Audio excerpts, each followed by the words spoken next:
नमस्कार दोस्तों, स्वागत है आपका स्टडी फॉर सिविल सर्विसेज में। वीडियो को पूरा देखिए। कोई भी आपका फीडबैक है, कोई सजेशन है, तुरंत वीडियो में कमेंट करके जरूर बताइए। अच्छा लगे तो वीडियो लाइक जरूर कर लीजिए और ऐसे वीडियो लगातार फ्री में पाने के लिए चैनल को तुरंत सब्सक्राइब कर लीजिए और बेल आइकन को जरूर टैप कर लीजिए ताकि आगे भी सारे वीडियो आपको मिलते रहे। यूट्यूब में फॉलो करते हैं तो प्लीज ये वाला फ्री टेलीग्राम चैनल जरूर ज्वाइन कर लीजिएगा। सारे नोटिफिकेशन, सारे अपडेट यहीं पे आते हैं, ध्यान रखिएगा। स्टडी फॉर सिविल सर्विसेज का कोई भी पेड ग्रुप अगर आपको ज्वाइन करना है तो सिर्फ 856480560660897523864455 यही नंबर है हमारे, सिर्फ जहां पे कॉल या व्हाट्सएप कर सकते हैं।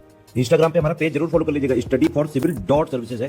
ट्विटर पे हमको जरूर फॉलो कर लीजिएगा, @studyforcivils है।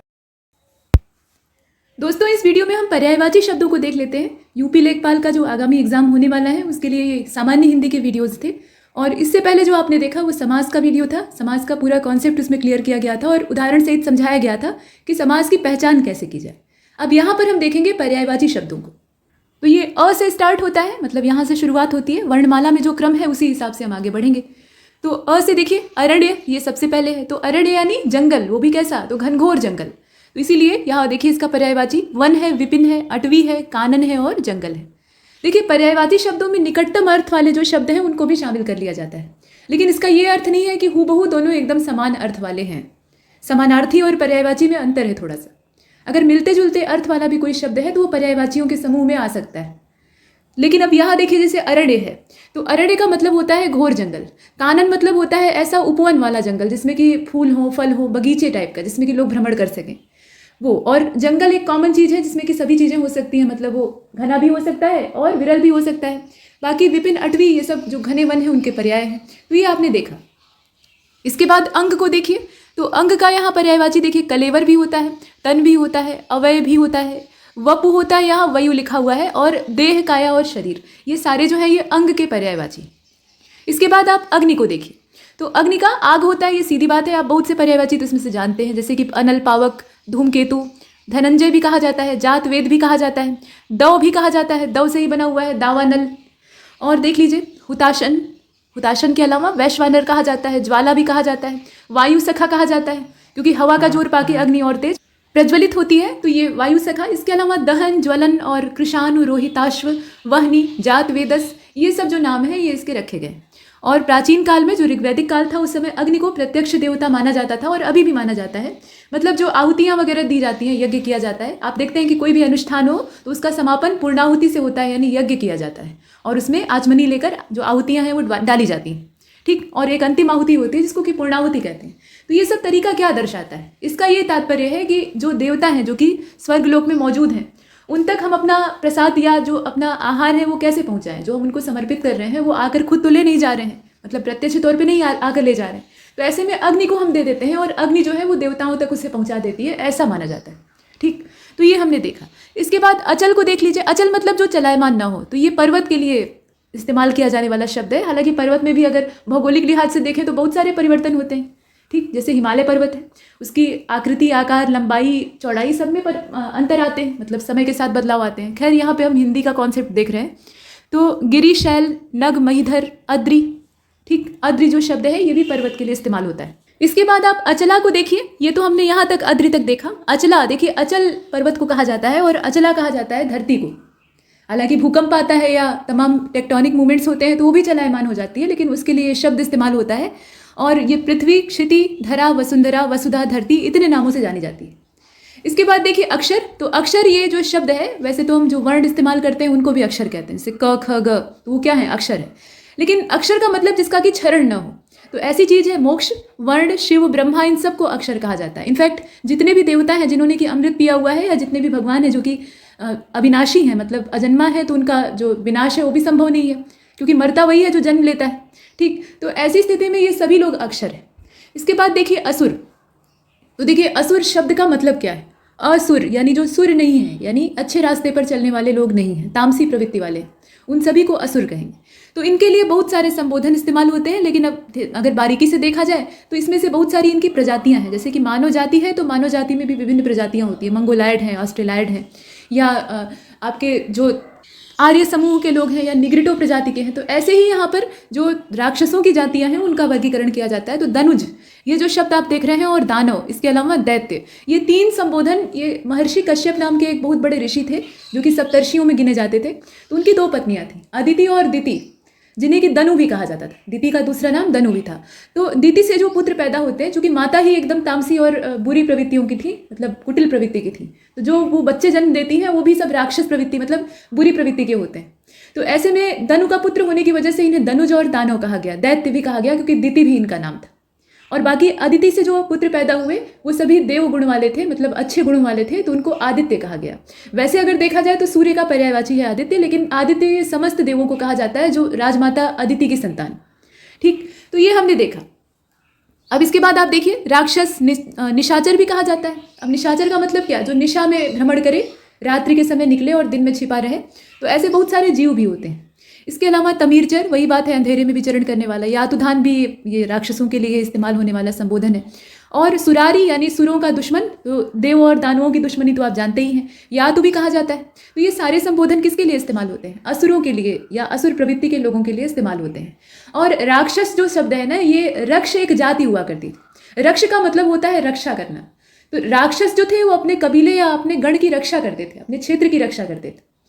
तो रावण जो था वो रक्ष जाति का था। ठीक, तो यहाँ उसकी माता का नाम कैकसी था और अपनी माता की ओर से वो राक्षस वंशी था, वैसे अपने पिता की ओर से वो एक ब्राह्मण था, मतलब जो उसकी जाति थी उसके हिसाब से। तो दोनों ही गुण उसके अंदर मौजूद थे, मतलब अपनी माता के समान जो राक्षसी प्रवृत्तियाँ थी वो भी थी उसके अंदर, मतलब अहंकार सबसे पहला लक्षण राक्षसों का यही होता है। और जो विद्वता का गुण था और देव भक्ति का गुण था, मतलब महादेव का वो अनन्य भक्त था, तो वो एक पिता की ओर से मिले हुए संस्कार थे। तो इस प्रकार से वो रक्ष जाति का राक्षस था। ठीक, अब इसके बाद आगे देखते हैं। यहाँ आप देखें अनुपम, तो अनुपम का पर्यायवाची क्या हो सकता है? अद्भुत हो सकता है, अनूठा हो सकता है, अपूर्व हो सकता है, अद्वितीय हो सकता है, अनोखा, अतुल, अद्वितीय, ये रिपीट हो रहा है, कोई बात नहीं। अनूप और निराला, ये सब आपने देखा। अमृत का देख लीजिएगा, तो सुधा, अमीय, सोम, पीयूष, अमी, जीवनोदक, सुरभोग, सोम, ये सब जो संबोधन है ये इस्तेमाल होते हैं। अभिजात, तो अभिजात कुल के हैं ऐसा कहा जाता है। तो इसका मतलब क्या है कि श्रेष्ठ कुल के हैं या पूजनीय कुल के हैं। कुलीन है, उच्च है, संभ्रांत है, विशिष्ट है, योग्य है, ये सारे संबोधन इस्तेमाल होते हैं। अश्व का देख लीजिए, तमाम है इसमें पर्यायवाची है। बाज, तुरंग, घोटक, घोड़ा, रविसुत, सैंधव, किंकिर, केशी, इसके अलावा केसरी भी कहते हैं।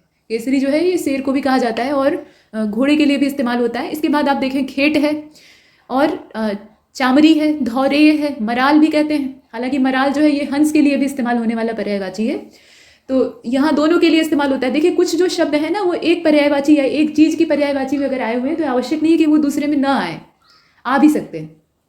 तो मराल जो है ध्यान दीजिएगा, हंस का भी पर्यायवाची है और घोड़े का भी है। इसके अलावा रथवाह, राजवाह, सारंग, ये सब, और हयंद भी कहा जाता है, ये अश्व के पर्यायवाची। अब सारंग जो शब्द है वो भी बहुअर्थी है, उसके बहुत सारे अर्थ। इसके बाद आप देखें अधर को, तो अधर का यहाँ पर्यायवाची ओष्ठ, ओठ, रदछद, मतलब जो रद है यानी दांत हैं उनको आच्छादित करने वाला अर्थात ढकने वाला, तो ओठ हो गया। रदपुट भी कहा जाता है, पुट मतलब आवरण, और लब भी कहा जाता है। ये तो आपका अरबी फारसी वाला मैटर हो गया। इसके बाद आप देखें अज, तो अज ये ब्रह्मा के लिए इस्तेमाल होता है, ईश्वर के लिए इस्तेमाल होता है। और दशरथ के जो जनक थे, मतलब महाराज दशरथ इक्ष्वाकु वंशीय थे, सूर्यवंशी राजा थे, तो उनके खानदान में जो उनके पीछे वाली पीढ़ी थी, तो उस समय जो महाराज थे उनका नाम अज था। ठीक, तो ये, और बकरे को भी कहा जाता है। वैसे अज जो शब्द है इसका मतलब होता है जो जन्मा न हो, जो जन्म और मृत्यु के बंधन से मुक्त हो, अजन्मा। इसके बाद आप देखें अर्थ, तो अर्थ का हेतु, धन और अभिप्राय, ये तीनों ही मतलब हो सकता है, मतलब पर्यायवाची और समानार्थी हम एक साथ यहाँ देख रहे हैं। इसके बाद अरुण को देख लीजिए, तो अरुण जो शब्द है इसका पर्यायवाची यहाँ पे सिंदूर और सूर्य दोनों हो सकता है। अंक का हृदय, गोद, संख्या, नाटक का एक भाग, सर्ग, नंबर, क्रमांक। अब ये नंबर जो है ये यहाँ पे शामिल करने की आवश्यकता नहीं थी, मतलब ये अंग्रेजी का है तो इसको ना ही देखें तो बेहतर है। हिंदी का अगर आप अध्ययन कर रहे हैं तो हिंदी के ही पर्यायवाची, और विशेष रूप से जो तत्सम हिंदी है उसके पर्यायवाचियों पे ज़्यादा ध्यान रखने की आवश्यकता है। अनार का आप देखें तो अनार का है दाड़िम, ठीक, पर्यायवाची। इसके अलावा शुकप्रिय, तोतों को ये काफ़ी पसंद होता है, हालांकि तोतों को सबसे ज़्यादा पसंद अमरूद होता है, बाकी जितने भी बीज वाले फल होते हैं उनको ये पसंद करते हैं। और इसके अतिरिक्त राम बीज भी कहा जाता है, रामदाना भी कहीं कहीं बोलते हैं, और शुकोदन भी बोलते हैं जो शुक का भोजन है। इसके बाद अंधे का क्या है, तो अंधे को एक सामान्य उपमा हम लोग दे देते हैं, सूरदास, लेकिन ये सूरदास कोई उपमा नहीं है। सूरदास जो प्रसिद्ध कृष्ण भक्त थे उनका नाम था, जन्मांध थे, इसलिए यहाँ पे अंधे को कह दिया जाता है। बाकी नेत्रहीन, अंध, चक्षुविहीन, प्रज्ञा चक्षु, दृष्टिहीन, चक्षुहीन, ये सब जो संबोधन है ये इस्तेमाल किए जाते हैं। इसके बाद अध्यापक, तो आचार्य, गुरु, शिक्षक, प्रवक्ता, व्याख्याता, अवबोधक, उपाध्याय, ये सारे संबोधन दिए जाते हैं। अनेक का देख लीजिए, नाना, कई, एकाधिक। ये अब यहाँ पे उपाध्याय जो आप देख रहे हैं ये ब्राह्मणों में एक टाइटल होती है, ठीक। तो ये उपाध्याय जो संबोधन है ना, ये वेदों का अध्ययन करके उनका पठन पाठन का कार्य करते थे और उसके बदले में शुल्क लिया करते थे, मतलब दक्षिणा लिया करते थे। तो ये जो पेशा होता था, मतलब अध्ययन अध्यापन वाला, वो इनके जिम्मे होता था। इसके बाद आप देखें अनुवाद, तो अनुवाद में भाषांतर, इसके अलावा उल्था, तर्जुमा, ये सब इसका रूपांतरण हो सकता है या पर्यायवाची आप देख सकते हैं। अन्वेषण को देखिए, गवेषण, खोज, जांच, शोध, अनुसंधान, ये सब है, इसे बड़ा किया जा सकता है। अब ध्यान से देखिएगा। देखिए इसके बाद अपमान है तो अनादर, अवमान, बेइज्जती, अवज्ञा, तिरस्कार, उपेक्षा, निरादर, अवहेलना, तौहीन, ये सब है। अपराध का देखिए, कसूर, दोष, जुर्म। अप्सरा का देवांगना, सुरबाला, दिव्यांगना, इसके अलावा सुरसुंदरी, देवबाला, ये सारे संबोधन हैं। और अपार, अपार मतलब जिसकी की कोई सीमा ना हो, कोई पार ना हो। तो असीम, अनंत, बेहद, बेशुमार, निस्सीम, जिसकी की कोई सीमा ना हो। अतिथि मतलब जिसके आने की तिथि ना पता हो, अचानक आ टपके, तो ऐसे मेहमानों को बहुत गालियाँ भी मिलती हैं, क्योंकि आजकल फ़ोन करके आने का ज़माना है और ये भी बताकर आने का ज़माना है कि कितने घंटे तक रुकेंगे, खाना वाना खाएंगे अथवा ऐसे ही रवाना होंगे, ये सब पहले ही तय हो जाता है। तो पहले का अतिथि सत्कार ऐसा नहीं होता था, मतलब एकदम से बिगड़े हुए घनघोर बरसाती मौसम में जब लकड़ी का चूल्हा अपना जवाब दे चुका होता था, तो वैसे में भी अगर कोई पाहुन बाहर से आ जाता था, मतलब मेहमान, तो उसका उतने ही दिल से स्वागत किया जाता था। महिलाएं जो कि सबसे ज़्यादा तकलीफ उठाती थी, उन्हें पकाना पड़ता था उसी भीगी लकड़ी में, तो वो भी यहाँ पे मुंह मैला नहीं करती थी अपना। कहने का मतलब ये है कि उनका भी जो मुंह था वो लटकता नहीं था। यहाँ जो आप देख रहे हैं तो अतिथि का वही तात्पर्य है कि बिना तिथि बताकर जो आ जाए। अब पाहुना भी कहते हैं, मेहमान भी कहते हैं, आगंतुक, अभ्यागत, आगत, गृहागत, मुलाकाती। हालांकि मुलाकाती जो है वो सिर्फ मिलकर चला जाता है। इसके बाद आप अधिकार को देखिए, ये है नीचे, ठीक। तो अधिकार स्वत्व, प्रभुत्व, स्वामित्व, हक, आधिपत्य, अर्हता, अर्हता मतलब योग्यता होता है वैसे, कब्जा, क्षमता, दावा, ये सब है। अचेत का देख लीजिए, तो अचेत में मूर्छित, बेहोश, बेखबर, संज्ञाविहीन, चेतना शून्य, चेतनाहीन, संज्ञा शून्य, इस तरह के संबोधन इस्तेमाल होते हैं। अच्छा का देख लीजिए, चोखा, बड़ा चोखा लागे है, तो ये वाला। इसके अलावा बढ़िया, उम्दा, घड़ा, ठीक। घड़ा ये जो संबोधन है ना, ये राजस्थान में इस्तेमाल होता है और हरियाणवी में भी यूज़ होता है, दोनों में यूज़ होता है, लेकिन राजस्थानी जो भाषा आप देखेंगे उसमें ज़्यादा यूज़ होता है। इसके बाद देखिए आला, आला भी कहते हैं, आला रे आला। इसके बाद देखिए अंश, अंश का अव्यय या फिर ये अवयव है असल में, भंग भी कहते हैं। इसके अलावा भाग और हिस्सा तो होता ही है। अभिप्राय का देखिए, अर्थ, तात्पर्य, आशय, मतलब, मायने, उद्देश्य, मंशा, ये सब है। अब आ को देख लीजिए, तो आकाश है, आकाश का गगन, नभ, अंबर, व्योम, अनंत, अंतरिक्ष, शून्य, अभ्र, द्यौ, पुष्कर, आसमान, पुष्कर भी कहते हैं, ध्यान दीजिएगा। पुष्कर जो है ये तालाब का भी पर्यायवाची होता है और आकाश का भी होता है। इसके अलावा खगोल है, फलक है, तारापथ है, दिव है, द्यू है। अब इसमें से देखिए आकाश और अंतरिक्ष में थोड़ा सा अंतर है। आकाश वो चीज़ हम अपने आप में समेट कर कहते हैं जो पृथ्वी के चारों ओर हमें दिखाई देता है। असल में वो हमारी वायुमंडल की सीमा के अंतर्गत आता है और उसकी सीमा से परे आपने पढ़ा होगा ना ज्योग्राफी में कि एक ट्रोपोस्फियर है, नीचे क्षोभमंडल, और सबसे बाहर वाला एक्सोस्फियर होता है, बहिर्मंडल। तो बहिर्मंडल जो होता है उसकी कोई बाहरी रेंज नहीं होती है, गैसों का आवरण विरल होते होते अंत में अंतरिक्ष में विलीन हो जाता है। तो वो वाला जो दायरा होता है उसको कहते हैं अंतरिक्ष, और भीतर का, उसके भीतर का जो ट्रोपोस्फियर तक का आवरण है उसको कहेंगे आकाश। ये थोड़ा सा फर्क है, तो इसको समझिएगा। अब इसमें से देखिए खगोल, फलक, तारापथ, द्यू, इस तरह के जो संबोधन है ना, ये अंतरिक्ष के लिए इस्तेमाल होते हैं। बाकी गगन, नभ, अंबर, ये सब जो है ये आकाश के लिए कॉमन इस्तेमाल होता है। अंतरिक्ष और आकाश में फर्क है।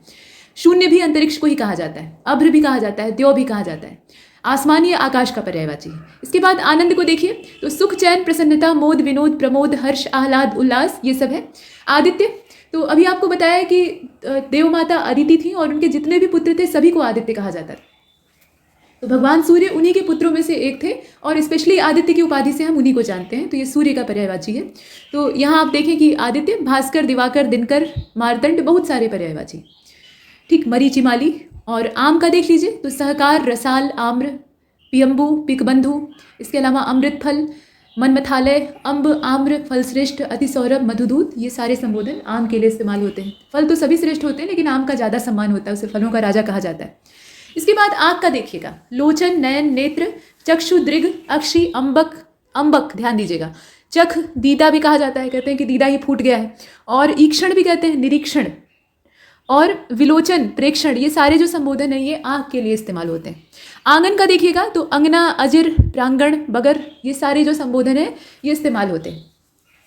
आगे देखिए, आकर्षण, खिंचाव, विमोहन, सम्मोहन, ठीक, ये सब यहाँ पे आप देख रहे हैं। दिलकशी भी कहा जाता है। आखिरकार यानी अंततः, अंतोगत्वा, परिणामतः, फलतः। आज्ञा का देख लीजिए, इजाज़त, सहमति, स्वीकृति, मंजूरी, अनुमति, ये सारे हैं। आयुष्मान, ठीक, तो आयुष्मान का क्या हो जाएगा?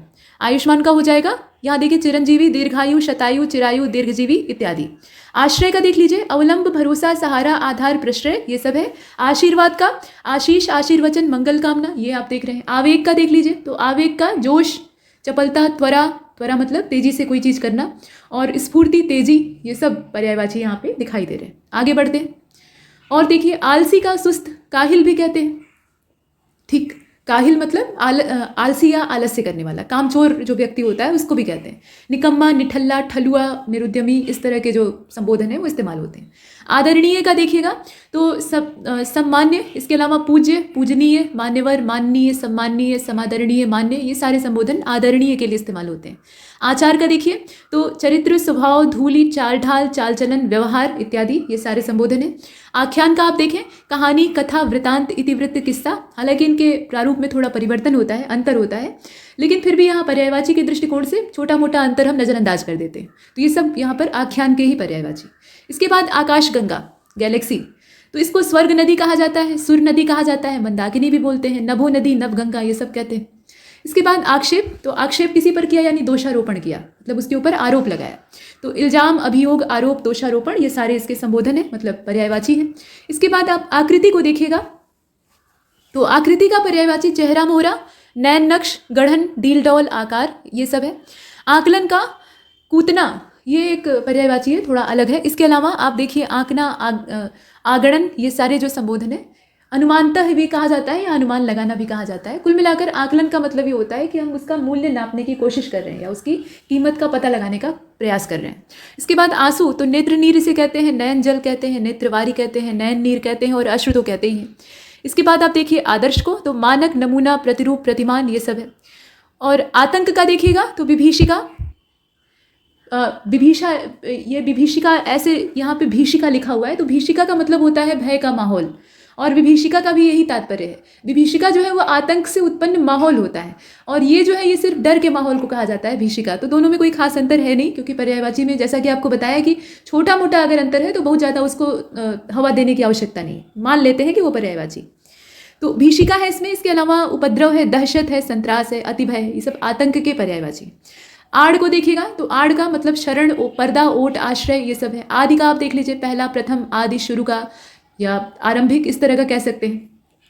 और देख लीजिएगा आधार, तो मूल, सहारा, अवलंब, जड़, बुनियाद, आश्रय, ये सब है। आधुनिक का देखिए नूतन, नया, वर्तमान कालीन, अर्वाचीन, ठीक, ये सारे संबोधन है। और देखिए आपत्ति, तो आपदा, इसके अलावा विपदा, आफत, विपत्ति, मुसीबत, ये सब है। आवाज़ का देखिए पर्यायवाची शब्द होता है, इसके अलावा स्वर, ध्वनि, वाणी और रव। नीरव आप कहते हैं ना, तो नीरव मतलब जहाँ पर कोई भी रव यानी ध्वनि मौजूद ना हो। आवश्यक, जरूरी, अपरिहार्य, बाध्यकर, अनिवार्य, बाध्यकर, फिर से आ गया, लाजमी, ये सब है। और देख लीजिए आडंबर, ये वाला है, इसे साफ कर लेते हैं। आप देखिए तो आडंबर का देखिएगा, इसमें क्या लिखा हुआ है, ये आपका यहाँ पे प्रपंच, ढकोसला, स्वांग, दिखावा, ढोंग, प्रपंच, ये सब है। और आश्रम, इसका कुटी, संघ, स्तर, अखाड़ा, इसके अलावा मठ, विहार, ये सब इस्तेमाल होता है इसके लिए संबोधन। और आंचल का देखिएगा पल्ला, छोर, दामन, कोना, कोर, ये आप देख रहे हैं। आशय का देख लीजिए भाव, अभिप्राय, मतलब, अर्थ, तात्पर्य, आशय। और आहार का भोजन, खाना, खाद्य वस्तु, भोज्य सामग्री। आभूषण का द्रुम, जेवर, गहना, इसके अलावा अलंकार, विभूषण, भूषण, आभरण, मंडन इत्यादि, ये सब यहाँ पे पर्यायवाची शब्द के तौर पे इस्तेमाल हो रहा है। छोटी ई को देख लीजिए तो छोटी ई से इच्छा, अब इच्छा का क्या हो जाएगा, अभिलाषा, आकांक्षा, कामना, लालसा, उत्कंठा, वांछा, वांछा भी इच्छा को ही कहा जाता है। तृष्णा, मनोरथ, चाह, मर्जी, स्पृहा, लिप्सा, ईप्सा, इहा, ये सब जो यहाँ संबोधन आप देख रहे हैं ना, मतलब पर्यायवाची, ये सब इच्छा के हैं। अब ये है कि इसमें से कुछ प्रबल इच्छा का पर्यायवाची है, कुछ सार्थक इच्छा का पर्यायवाची है, और कुछ निरर्थक जो वासनाएं होती हैं उस तरह की इच्छा का पर्यायवाची है। लेकिन कुल मिलाकर ओवरऑल अगर कंबाइंडली देखा जाए तो ये सब इच्छा के ही पर्यायवाची। इसके बाद आगे चलते हैं, जैसे कि तृष्णा है। अब तृष्णा का मतलब कभी न तृप्त होने वाली इच्छा, मतलब जिस चीज़ की अभिलाषा है वो बढ़ती ही जाए। तो पैसे की जो इच्छा है वो कैसी है, या धन की जो इच्छा है वो कैसी है, तृष्णा है असल में, क्योंकि वो कभी पूरी नहीं होगी। आप उम्मीद करेंगे कि मेरे पास करीब लाख रुपए होते तो बहुत मज़ा आ जाता। लाख रुपए आएंगे तो आप करोड़ के बारे में सोचेंगे, करोड़ के बाद और ज़्यादा के बारे में सोचेंगे। तो ये चलता रहता है, 99 का फेर हमेशा लगा रहता है। इसके बाद देखें इंद्र, तो इंद्र का पर्यायवाची कई सारा है। अब जैसे आप देखिए सुरपति यानी देवताओं के राजा, इसके अलावा शचीपति, शची जो है इंद्राणी यानी उनकी पत्नी थी, और मध्वा भी कहा जाता है। इसके अलावा शक्र, पुरंदर और कौशिक, कौशिक भी इंद्र का पर्यायवाची है। इसके अलावा देवराज, मेघपति, सुरेंद्र, सुरेश, सहस्त्राक्ष 100 आँखों वाले, अमरपति या अमरावती नरेश भी कहते हैं इन्हें, जिष्णु कहते हैं, पुरहुत कहते हैं, विबुधेश कहते हैं। विबुध मतलब देवता होता है और विबुधेश मतलब देवताओं के राजा। वज्रधर यानी वज्र को धारण करने वाले, वासव भी कहते हैं, और वृत्रहा भी कहते हैं जो वृत्तासुर का वध किए थे महर्षि दधीचि के हड्डी से बने हुए औजार से। इसके बाद आप देखें इंद्राणी, इंद्र के बाद उनकी पत्नी, तो इन्हें इंद्रवधु कहा जाता है, इंद्रा कहा जाता है, और शची कहा जाता है, पुलोमजा कहा जाता है, मध्यावती कहा जाता है, शतावरी कहा जाता है, और पौलोमी, ऐन्द्री, जयवाहिनी, महेंद्री, शक्राणी, सची, ये सब संबोधन इनके लिए इस्तेमाल होते हैं। अच्छा, यहाँ इंद्रा दिया है तो ये कंफ्यूज मत होइएगा कि इंद्रा और इंदिरा एक ही हैं, तो आप इंद्रा संबोधन इंदिरा के लिए इस्तेमाल करने लगे, दोनों में फर्क है। इंद्रा जो है ये इंद्र की पत्नी को कहते हैं, और इंदिरा जो है वो लक्ष्मी जी का पर्यायवाची है। ठीक है, वो इंदु यानी समुद्र से जन्मी हुई हैं, समुद्र की पुत्री हैं, तो इससे बना हुआ है इंदिरा। ठीक, उसका इंद्र से कोई ताल्लुक नहीं। तो इंदिरा और इंद्रा में फर्क है, ध्यान दीजिएगा। इसके बाद आप इंद्रधनुष को देखिएगा, तो वैसे तो ये प्रकाश के विभिन्न विवर्तन, अपवर्तन और परावर्तन की घटना से होता है, लेकिन यहाँ पर आप देखें तो इसे इंद्रधनुष इसीलिए कहा जाता है क्योंकि इसे हम मानते हैं कि देवराज इंद्र अपना धनुष साफ कर रहे थे और ऐसे में उन्हें खुले आसमान पे रख दिया, तो जो सूर्य की किरणें हैं वो उससे टकराकर रिफ्लेक्ट हो रही हैं। तो ऐसे में आप देखें कि शक्र चाप इसे कहते हैं, शक्र मतलब इंद्र और चाप मतलब धनुष, तो इंद्र का धनुष। सप्तकर्ण कहते हैं, सप्तकर्ण धनु कहते हैं असल में, इंद्रधनु कहते हैं, सूर्यचाप, धनुक, इंद्रचाप, सूर्यधनु, सप्तवर्ण, ये सब संबोधन इस्तेमाल होते हैं। इंद्रपुरी को देखिएगा तो इंद्रपुरी को अमरावती कहते हैं, वो आंध्र की राजधानी अमरावती नहीं, जो देवलोक की राजधानी है अमरावती, उसको मतलब अमर लोगों की नगरी, ऐसा कहने का मतलब। इंद्रलोक, देवेंद्रपुरी, सुरपुर, देवलोक, सुरलोक, स्वर्ग इत्यादि ये संबोधन इस्तेमाल होते हैं। अच्छा, इनाम मिलना सभी चाहते हैं कि उन्हें मिले, तो खुशी मिलती है इनाम से, और उसको उपहार भी कह सकते हैं, पुरस्कार भी कह सकते हैं, पारितोषिक और विजयोपहार भी कह सकते हैं। हालांकि सामान्य उपहार तो ये कभी भी मिल सकता है, मतलब आपकी शादी की वर्षगांठ है, आपकी मतलब आपका जन्मदिन है या कोई ऐसे खास मौका है तो आपको किसी ने गिफ्ट दे दिया, तो क्या आप इनाम जीते हैं? अरे नहीं, वो तो खुशी के मौके पे आपको उपहार दिया। तो ये उपहार जो संबोधन है ना, ये इनाम के लिए पर्यायवाची के तौर पे आ सकता है, लेकिन बहुत ज़्यादा सही पर्यायवाची नहीं है, मतलब काम चलाने वाला पर्यायवाची है। बाकी हैं, जैसे आप देखिए इसमें पारितोषिक है, विजयोपहार है, विजय मिलने के उपलक्ष्य में दिया गया उपहार, तो वो इनाम है, उसमें कोई संदेह नहीं। इसके बाद इठलाना, तो शेखी मारना, ऐठना, इतराना, शान दिखाना, ये सारे हैं। और देख लीजिए इशारा, तो सैन, निर्देश, संकेत, इंगित, ये सब यहाँ पर संबोधन इस्तेमाल होते हैं। इच्छुक का देखिएगा तो इच्छुक का अभिलाषी, लालायित, आतुर, उत्सुक, उत्कंठित, आतुर, ये सारे संबोधन इस्तेमाल होते हैं। इतिका, अंत, अशेष, इत्यर्ल, समापन, ये सारे संबोधन हैं। तो हमने ई से देख लिया है, अब बड़ी ई को देख लेते हैं। तो बड़ी ई से ज़्यादा नहीं है, कुछ ही हैं, जैसे कि ईश्वर, तो भगवान, परमेश्वर, परमात्मा, प्रभु, दीनानाथ, ईश, जगत प्रभु, अज हमने पीछे भी देखा था, जगदीश। हालांकि जगदीश जो संबोधन है तो ईश्वर का ही, लेकिन ये श्री हरि विष्णु के लिए इस्तेमाल किया जाता है।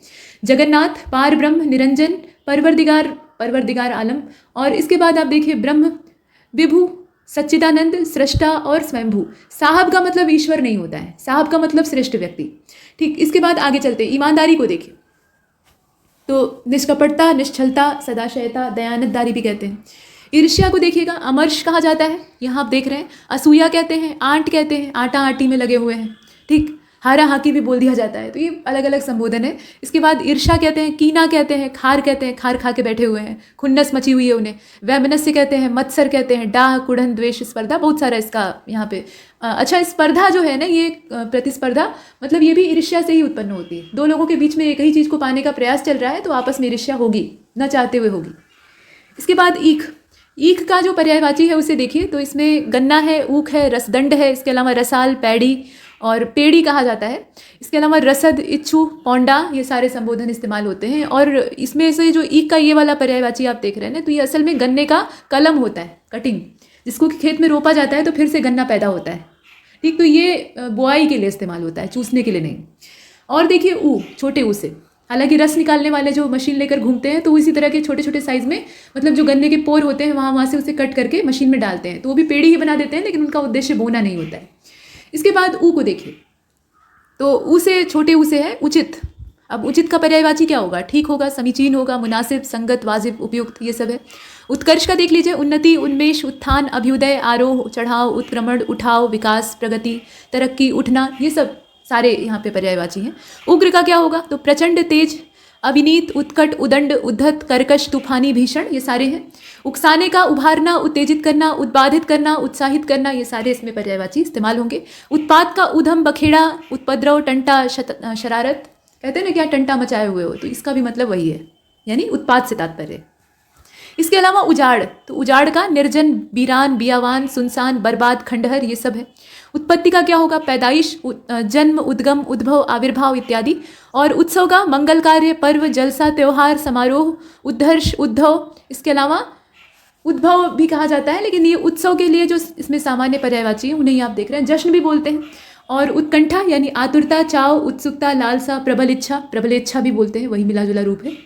इसके बाद और देख लीजिए, जैसे कि उजड्ड, तो उजड्ड का अभद्र, धृष्ट मतलब ढीठ होता है। और लंठ भी कहते हैं, गंवार भी कहते हैं, अक्खड़ कहते हैं, उद्धत कहते हैं, लंपट कहते हैं, ये सारे जो पर्यायवाची हैं वो इस्तेमाल होते हैं। उत्साह का जोश, हौसला, उमंग, साहस, उबाल, अध्यावसाय, उत्साह, उल्लास, जोश, स्फूर्ति, ये सारे संबोधन हैं। उथल पुथल का रद्दो बदल, हेरा फेरी, विप्लव, इंकलाब, हेर फेर, बदलाव, परिवर्तन, ये सब आप देख रहे हैं। उपकार का देख लीजिए, हित साधन, भलाई, नेकी, कल्याण, परोपकार, अच्छाई, हित, उद्धार, ये सब आप देखिए। उपज का फसल, पैदावार, कृषि फल, कृषि से निकला हुआ फल यानी फसल। और उपजाऊ का उत्पादक, उर्वर, इसके अलावा फलप्रद, ये सब है। इसके बाद आप देखिए उपयुक्त का, तो उचित, ठीक, वांछनीय, मुनासिब, वाजिब, ये सब आप देखिए। उत्सुक का व्यग्र, आतुर, उत्कंठित, उत्कर्ण, रुझान, रुचि, ये सारे संबोधन है। उद्यत का क्या होगा, तैयार होगा, प्रस्तुत होगा, तत्पर होगा, ये सारे संबोधन इस्तेमाल होंगे, मतलब ये सब पर्यायवाची हो जाएंगे।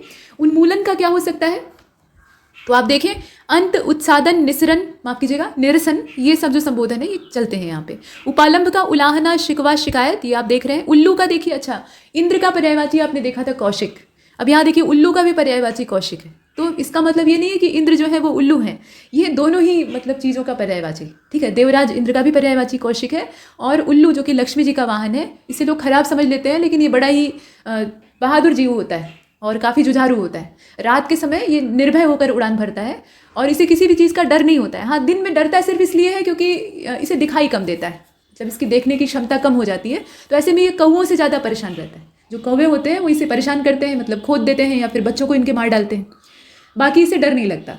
और जरा सी आहट होती है तो इतना चौकन्ना होता है कि इसके कान के सेंसर चालू हो जाएंगे और ये तुरंत बोलना शुरू कर देगा, मतलब खड़खड़ाहट हल्की सी भी अगर होगी तो ये सक्रिय जीव होता है। तो लक्ष्मी जी का वाहन इसे माना जाता है। तो इसके पीछे जो बताने का उद्देश्य है, हमारी सभ्यता जो है वो ये बताती है कि किस चीज़ का क्या अर्थ है। तो ये संदेश देता है कि लक्ष्मी की जिसे चाहत हो उसे रात दिन, खासतौर पे रात में भी सतर्क और चौकन्ना रहना चाहिए। इसके बाद आगे देखते हैं, मतलब अवसर को सतर्कता से कैच करने की कला आनी चाहिए, अवसर मिला तो उसका लाभ उठाए। अब उपहास का देख लीजिए, तो हंसी, खिल्ली, उपेक्षा, अपमान, परिहास, मखौल इत्यादि ये सब है। अच्छा, बड़े ऊ को देखिएगा, उसके बाद हम री और ए को देखेंगे, क्रम से हम लोग आगे चल रहे हैं। तो बड़े ऊ से ऊसर है, अनुर्वर मतलब जो उर्वर ना हो, सस्यहीन, सस्य का मतलब वनस्पतियों से तात्पर्य है, तो उससे विहीन, अनुपजाऊ, इस तरह के जो संबोधन है वो इस्तेमाल होते हैं। बंजर भी कहा जाता है, ऊसर जो है वो बंजरी, मतलब वहाँ पे सलाइन जो सॉइल है वो पाई जाती है और कोई भी वनस्पति आराम से जन्म नहीं लेती है। इसके बाद ऊर्जा, तो शक्ति, ओज, स्फूर्ति, ये सब यहाँ संबोधन इस्तेमाल होते हैं। ऊष्मा का तपन, उष्णता, ताप, गर्मी, ताव, ये सब है। ऊँट का लंबोष्ठ है, आपने ऊँट के ओठ देखे हैं, नीचे वाले ओठ काफ़ी लंबे लंबे होते हैं और दांत भी बड़े बड़े होते हैं। जब वो जुगाली करता है या पानी पीता है तो वो दिखाई देगा आपको, ठीक। तो नीचे वाले होठ उसके लंबे होते हैं, इसलिए लंबोष्ठ। इसके अलावा महाग्रीव, लंबी सी गर्दन होती है। उड्र कहते हैं, क्रमेलक कहते हैं, क्रमेलक का ही शायद अंग्रेजी रूपांतरण है कैमल। इसके बाद आगे देखिए ऊँघ, तो तंद्रा, ऊँघाई, झपकी, अर्धनिद्रा, अलसाई, ये सब जो यहाँ संबोधन है ये ऊँघने के लिए इस्तेमाल किए जाते हैं। इसके अलावा ऊधम को देखिएगा, धमा चौकड़ी, अशांति, दंगा, झगड़ा फसाद, हुल्लड़, उत्पात, उपद्रव, ये सारे हैं। और उबड़ खाबड़ का बीहड़ हो जाएगा, असम हो जाएगा। अब असम का मतलब आप वो असम, मेघालय, मिजोरम वाला मत समझ लीजिएगा। असम मतलब जो समान न हो, ठीक। सम का मतलब होता है समान, और इसमें आपने लगा दिया अ नाम का आगे से मतलब इसको जोड़ दिया, तो ये अ क्या कहलाएगा, उपसर्ग कहलाएगा, ठीक। तो अ उपसर्ग लगाने से क्या हुआ, जो समान न हो, तो ऐसी चीज़ को उबड़ खाबड़ ही कहा जाता है। इसके अलावा उच्चावच भी बोलते हैं भौगोलिक भाषा में, ऊंचा नीचा, और अटपटा भी कहते हैं। अटपटा का मतलब भी वही है। और ऊंचे को देख लीजिए, ऊंचे का पर्यायवाची उच्च, उतुंग। इसके अलावा यहाँ बुलंद लिखा है, वो बुलंद होगा, बुलंद, ऊपर, तुंग, उन्नत, गगनचुंबी, शीर्षस्थ, लंबा, ये सब है। अच्छा, अब री का देख लीजिएगा, तो री का संपन्नता, पहले रिद्धि का देखते हैं और इसके बाद हम ऋषि का देखेंगे। तो रिद्धि का संपन्नता, बढ़ती, बढ़ोतरी, वृद्धि, समृद्धि, ये सब है। ऋषि का मुनि, मनीषी, साधु, महात्मा, संत, मंत्र दृष्टा, मतलब मंत्रों को देखने वाले और मंत्र वेत्ता भी कहा जाता है, मंत्रों का वाचन करने वाले। तो ये सब ऋषियों के पर्यायवाची। एक का देख लीजिए, मतलब ए का देख लीजिए, ये इस तरह से आप देख रहे हैं। तो एक का एक सा, समान, एक जैसा, एक रूप, समरूप, अभिन्न, ये सब है। एकता का एक रूपता, एक सूत्रता, ऐक्य, अभिन्नता, अभेद्य। अभेद है असल में ये। अभेद का मतलब जिसमें कि कोई भेद ना हो तो वो एक ही है। एकांत का सुनसान, शून्य, सूना, निर्जन, निमृत, ये सारे हैं। और एकाएक का अकस्मात, अचानक, अचिंतित। ये अचिंतित जो है ना, ये असल में अकिंचित होगा। और सहसा, ये एक यहाँ आप देख रहे हैं, एकदम, यकायक, आकस्मिक, यकबक, यकबारगी, ये सारे संबोधन है, मतलब ये पर्यायवाची है। एहसान का देखिएगा, अनुग्रह, कृतज्ञता, आभार, ये सब आपको दिखाई दे रहा है। ऐसे देख लेते हैं तो ऐश है। अब ऐश का मतलब विलास, अयाशी, सुख चैन, मतलब विलासिता जो है उसी को मूल रूप से कहा जाता है ऐश। इसके बाद ऐश्वर्य, तो वैभव, संपदा, संपन्नता। और ऐश्वर्य जो है ये लक्ष्मी जी का भी पर्यायवाची है, इसीलिए श्री यहाँ लिखा हुआ है। श्री मतलब लक्ष्मी। संपत्ति, धन संपत्ति, रिद्धि को भी कहा जाता है। और ऐच्छिक का मतलब स्वेच्छाकृति या वैकल्पिक या अख्तियारी या सावकल्प, पसंद का, इच्छा का, ये सब है। ऐठन का मरोड़, बल, तनाव, अकड़न, उमेठन, ये आपने देखा। अब ओ को देख लीजिए, तो ओ का है यहाँ पे, आप ओज से शुरू करें, देखें। बल, ताकत, जोर, दम, पराक्रम, शक्ति, ऊर्जा, ये सब इस्तेमाल होता है। ओस का तुषार, हिमकर्ण, हिमसीकर, हिमबिंदु, तुहिन कर्ण, हिमाम्बु, तुहिन, शबनम।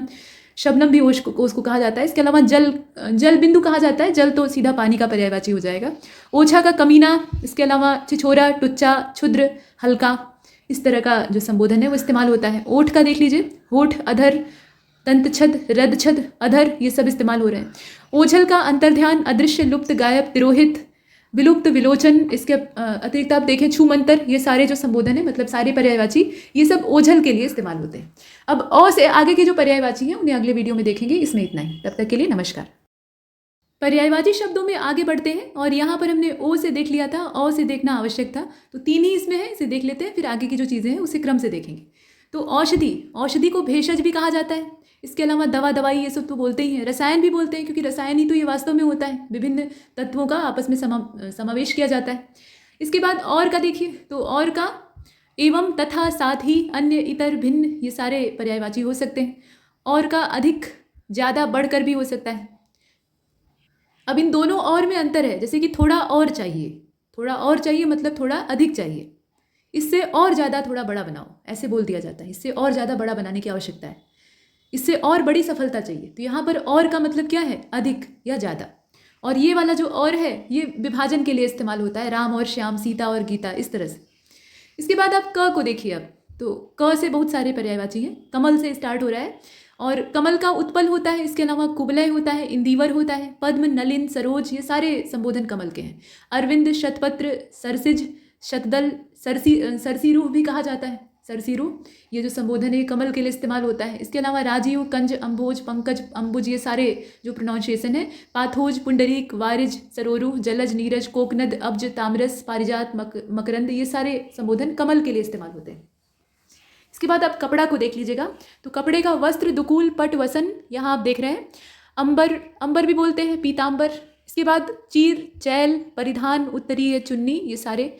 कल्प वृक्ष को देखिए, सुरतरु, हरिचंदन, मंदार, पारिजात, देववृक्ष, कल्पतरु, कल्पशाल, कल्पद्रुम, ये द्रुम मतलब वृक्ष होता है।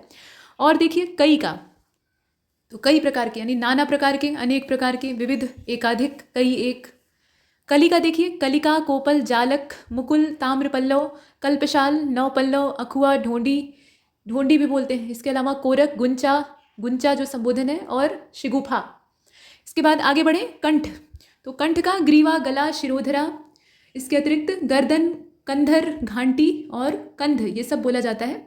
कर का देख लीजिएगा, तो हाथ, हस्त, बाँह, पाणी और भुजा, ये सारे संबोधन है। कर का शुल्क, महसूल, इसके अलावा मालगुजारी, कल्याण का उपकार, भला, शिव, शुभ, श्रेय, इसके अतिरिक्त हित, मंगल, भलाई, क्षेम, वंचना, ये सारे संबोधन है। कला का कर्तव्य, करिश्मा, शिल्प, कौशल, हुनर, विद्या, फन, ये सारे संबोधन इसके लिए इस्तेमाल होते हैं। कन्या का कुमारी, कुंवारी, अविवाहिता, अनूढ़ा, किशोरी, बाला, बालिका, ये सारे जो संबोधन है ये इस्तेमाल किए जाते हैं। कबूतर का देखिएगा, कबूतर का कपोत, हारीत, रक्तलोचन, पारावृत, परेवा, ये संबोधन इस्तेमाल होता है। रक्तलोचन, कबूतर की आंख आपने देखी है, लाल लाल होती है, पैर भी लाल होते हैं। इसके बाद देखिए कटाक्ष, तो कटाक्ष का व्यंग, छीटाकशी, आक्षेप, मतलब कटाक्ष कर रहे हैं यानी आरोप लगाकर व्यंग कर रहे हैं ना, तो आक्षेप भी कहते हैं। कच्चा का अनपका, अपक्व, अपरिपुष्ट, अप्रौढ़, कालपूर्व, ये सारे संबोधन है। कपड़ा का परिधान, वस्त्र, वसन, अंबर, चीरपट, ये सब इस्तेमाल होता है। कथन का बयान, मत, कथनी, वक्तव्य, विचार, ये है। कटु का कड़वा, तीखा, तेज, तीक्ष्ण, चरपरा, इसके अलावा कर्कश, रूखा, रुक्ष, परुष, कड़ा, कठोर, ये सब है। कब्ज का मलबंध, मलबद्धता, मलावरोध, बद्धकोष्ठ, कोष्ठबद्धता, कॉन्स्टिपेशन। और उसके बाद आगे चलते हैं। कामदेव का देखिए, मदन, मनोभव, पंचशर, मार, स्मर, मनसिज, मनमथ, मीन, केतु, कंदर्प, अनंग, रतिपति, मनोज, मयन, मकरध्वज, इसके अलावा कुसुमेश, ये सारे प्रोनाउंसिएशन मतलब जो पर्यायवाची हैं। कुसुम सर, आपने देखा होगा कि कामदेव का जो धनुष और बाण है वो फूलों से बना हुआ है, इसीलिए कुसुम सर कहा जाता है। और केतन भी बोलते हैं, पुष्प धनवा भी कहते हैं कामदेव को, अंगज कहते हैं, अंगद नहीं कहते हैं, ध्यान दीजिएगा, अंगज कहते हैं। और अतनु, अदेह, पंचशर, मकर केतु, मीन केतु, ये सारे संबोधन है। अदेह इन्हें इसलिए कहा गया क्योंकि महादेव ने तीसरा नेत्र खोलकर इन्हें भस्म कर दिया था इनकी शैतानी की वजह से, तो इनका शरीर खत्म हो गया था। बाद में वो प्रद्युम्न के रूप में पैदा होते हैं, तो अलग चीज़। इसके बाद आगे देखते हैं कारागार। तो कारागार का कारावास, बंदीगृह, जेल, कैद खाना। कानाफूसी का फिसफिस, फुसफुस, कुसुर फुसुर, ये सब है। और काक का कौवा, काग, कांड, वायस, विशुन, करठ, ये सब है। इसके बाद कामुकता। तो कामुकता का विषयासक्ति, व्यभिचारिता, भोगासक्ति, इंद्रिय लोलुपता, लंपटता। कार्तिकेय का, ठीक, तो कार्तिकेय का देखिए, कुमार इन्हें कहा जाता है, षडानन कहा जाता है, शर्भव कहा जाता है, स्कंद कहा जाता है। कुमार क्यों कहा जाता है? क्योंकि ये आजीवन अविवाहित रहे, विवाह नहीं करने का इनका संकल्प था। और माता पिता द्वारा इच्छा जाहिर करने पर, मतलब भगवान शिव और माता पार्वती के द्वारा, तो भगवान गणेश तो तैयार हो जाते हैं और वो 2 विवाह करते हैं, लेकिन कुमार कार्तिकेय ये तैयार नहीं होते हैं। तो ये धर्म प्रचार के उद्देश्य से हिमालय से निकलकर दक्षिण की ओर रवाना हो जाते हैं और वहाँ पर मुरुगन स्वामी के नाम से विख्यात होते हैं। तो शैव धर्म का ये प्रचार करते हैं, इसीलिए इन्हें कुमार कहा जाता है। बाकी कृतिकाओं ने इनका पालन पोषण किया था, इसी वजह से इन्हें कार्तिकेय कहा जाता है। इसके बाद आप देखें किरण। तो किरण का कर, मरीचि, मयूख, अंशु, रश्मि, ये सारे संबोधन हैं। और देखिए क्रूर, तो निर्दय, कठोर, दयाहीन, निर्दयी, बर्बर, निर्मोही, निष्ठुर, नृशंस। कुबेर का देखिए यक्षराज, धनद, धनद मतलब धन को देने वाले। अब देखिए धनद मतलब कुबेर होता है, जो कि देवताओं के खजांची हैं और ट्रेजरी ऑफिसर आप कह सकते हैं। और धनदा मतलब होता है लक्ष्मी, जो धन को देने वाली देवी है। तो लक्ष्मी जब धन देती हैं तभी कुबेर के भंडार में वो इकट्ठा होता है, ये मान्यताएं हैं। तो इसमें मूल रूप से धन को देने वाला कौन है? वो धनदा है, अर्थात लक्ष्मी। तो धनदा जो संबोधन है वो देवी लक्ष्मी के लिए इस्तेमाल होता है और धनद जो पर्यायवाची है वो आपका कुबेर का है, इसमें कंफ्यूज मत होइएगा। इसके बाद धनाधिप को देखिएगा, धनाधिप मतलब धन के राजा। राजराज, इसके अलावा किन्नरेश, ये जाति से किन्नर थे, अलकापुरी इनका निवास स्थान था। और ये शरीर से बड़े ही कुरूप थे, एक आंख से काने और मतलब मोटे ताजे छोटे से। तो इस तरह की गोल मटोल काया और बदसूरत शरीर की वजह से लोग इनकी हंसी उड़ाते थे। तो ये तपस्या करते हैं, फिर अपना परम पद प्राप्त करते हैं। इसके अलावा अल्केश यानी अलका के नरेश, और धनपाल, धनेश्वर, धनेश, नृपराज, अधिपति, अर्थपति, अलकाधिपति, इंद्रानिधि। इसके अलावा ईश सखा, एक कुंडल, किन्नरराज और कैलाशनाथ। कैलाशनाथ का यहाँ पे जो तात्पर्य है ना, ये भगवान शिव से नहीं है, कुबेर से है। और कोषनायक, निधिवान या निधिनाथ, नृवाहन, पुण्य जनेश्वर, भंडारी, यक्ष, रुद्र सखा, वित्पत्ति। इसके अलावा श्रीकंठ सखा, हथवाहन, हर सखा, ये संबोधन यहाँ इस्तेमाल होते हैं। इसके बाद आप कुत्सित को देख लीजिएगा, तो नीच, अधम, निकृष्ट, बुरा, खराब, घृणित, लंपट, हेय, गर्हित, ये सब जो कुत्सित शब्द है इसके पर्यायवाची। कूटनीति का छल बल, दाव पेच, चाल, कूट युक्ति, ये सब है। कुत्ते का क्या होगा? तो यहाँ देख लीजिए आप, इसमें श्वान है, इसके अलावा कुक्कुर है और शुनक है और सारमेय है, मृगारी है, सोनहा है और गंडक है। मृगारी देखिए सिंह के लिए भी इस्तेमाल होता है। तो मृगारी मतलब क्या? जो मृगों का शत्रु है। तो मृग के जो छौने होते हैं उनको जंगली कुत्ते भी अपना शिकार बना लेते हैं, तेंदुए भी बना लेते हैं। तो जो जीव जो सेकेंडरी या टर्शियरी कंज्यूमर है जो कि इस तरह का काम करते हैं, तो उन सबको मृगारी कहा जा सकता है। बाकी गंडक भी बोलते हैं। और हाँ, इसमें सारमेय लिखा हुआ है। तो देवराज इंद्र एक कुतिया पाले हुए थे, उसका नाम था सरमा, ऐसे लिखा जाता था, ठीक। और वो बड़ी ही तेज कुतिया थी। जैसे आज के समय में पुलिस विभाग के पास कुतिया या कुत्ते होते हैं ना, मतलब वो खोजी कुत्ते होते हैं, अच्छी अच्छी ब्रीड के लोग रखते हैं, ट्रेंड करते हैं। तो वैसे ही वो देवराज इंद्र के पास उनकी वफादार कुतिया थी, जो कि किसी भी बड़े युद्ध अभियान में उनके साथ रहती थी।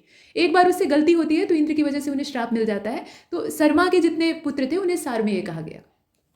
इसके बाद आगे चलते हैं। मतलब ऐसा माना जाता है कि धरती पर जितने कुत्ते हैं वो उसी कुतिया के वंशज हैं।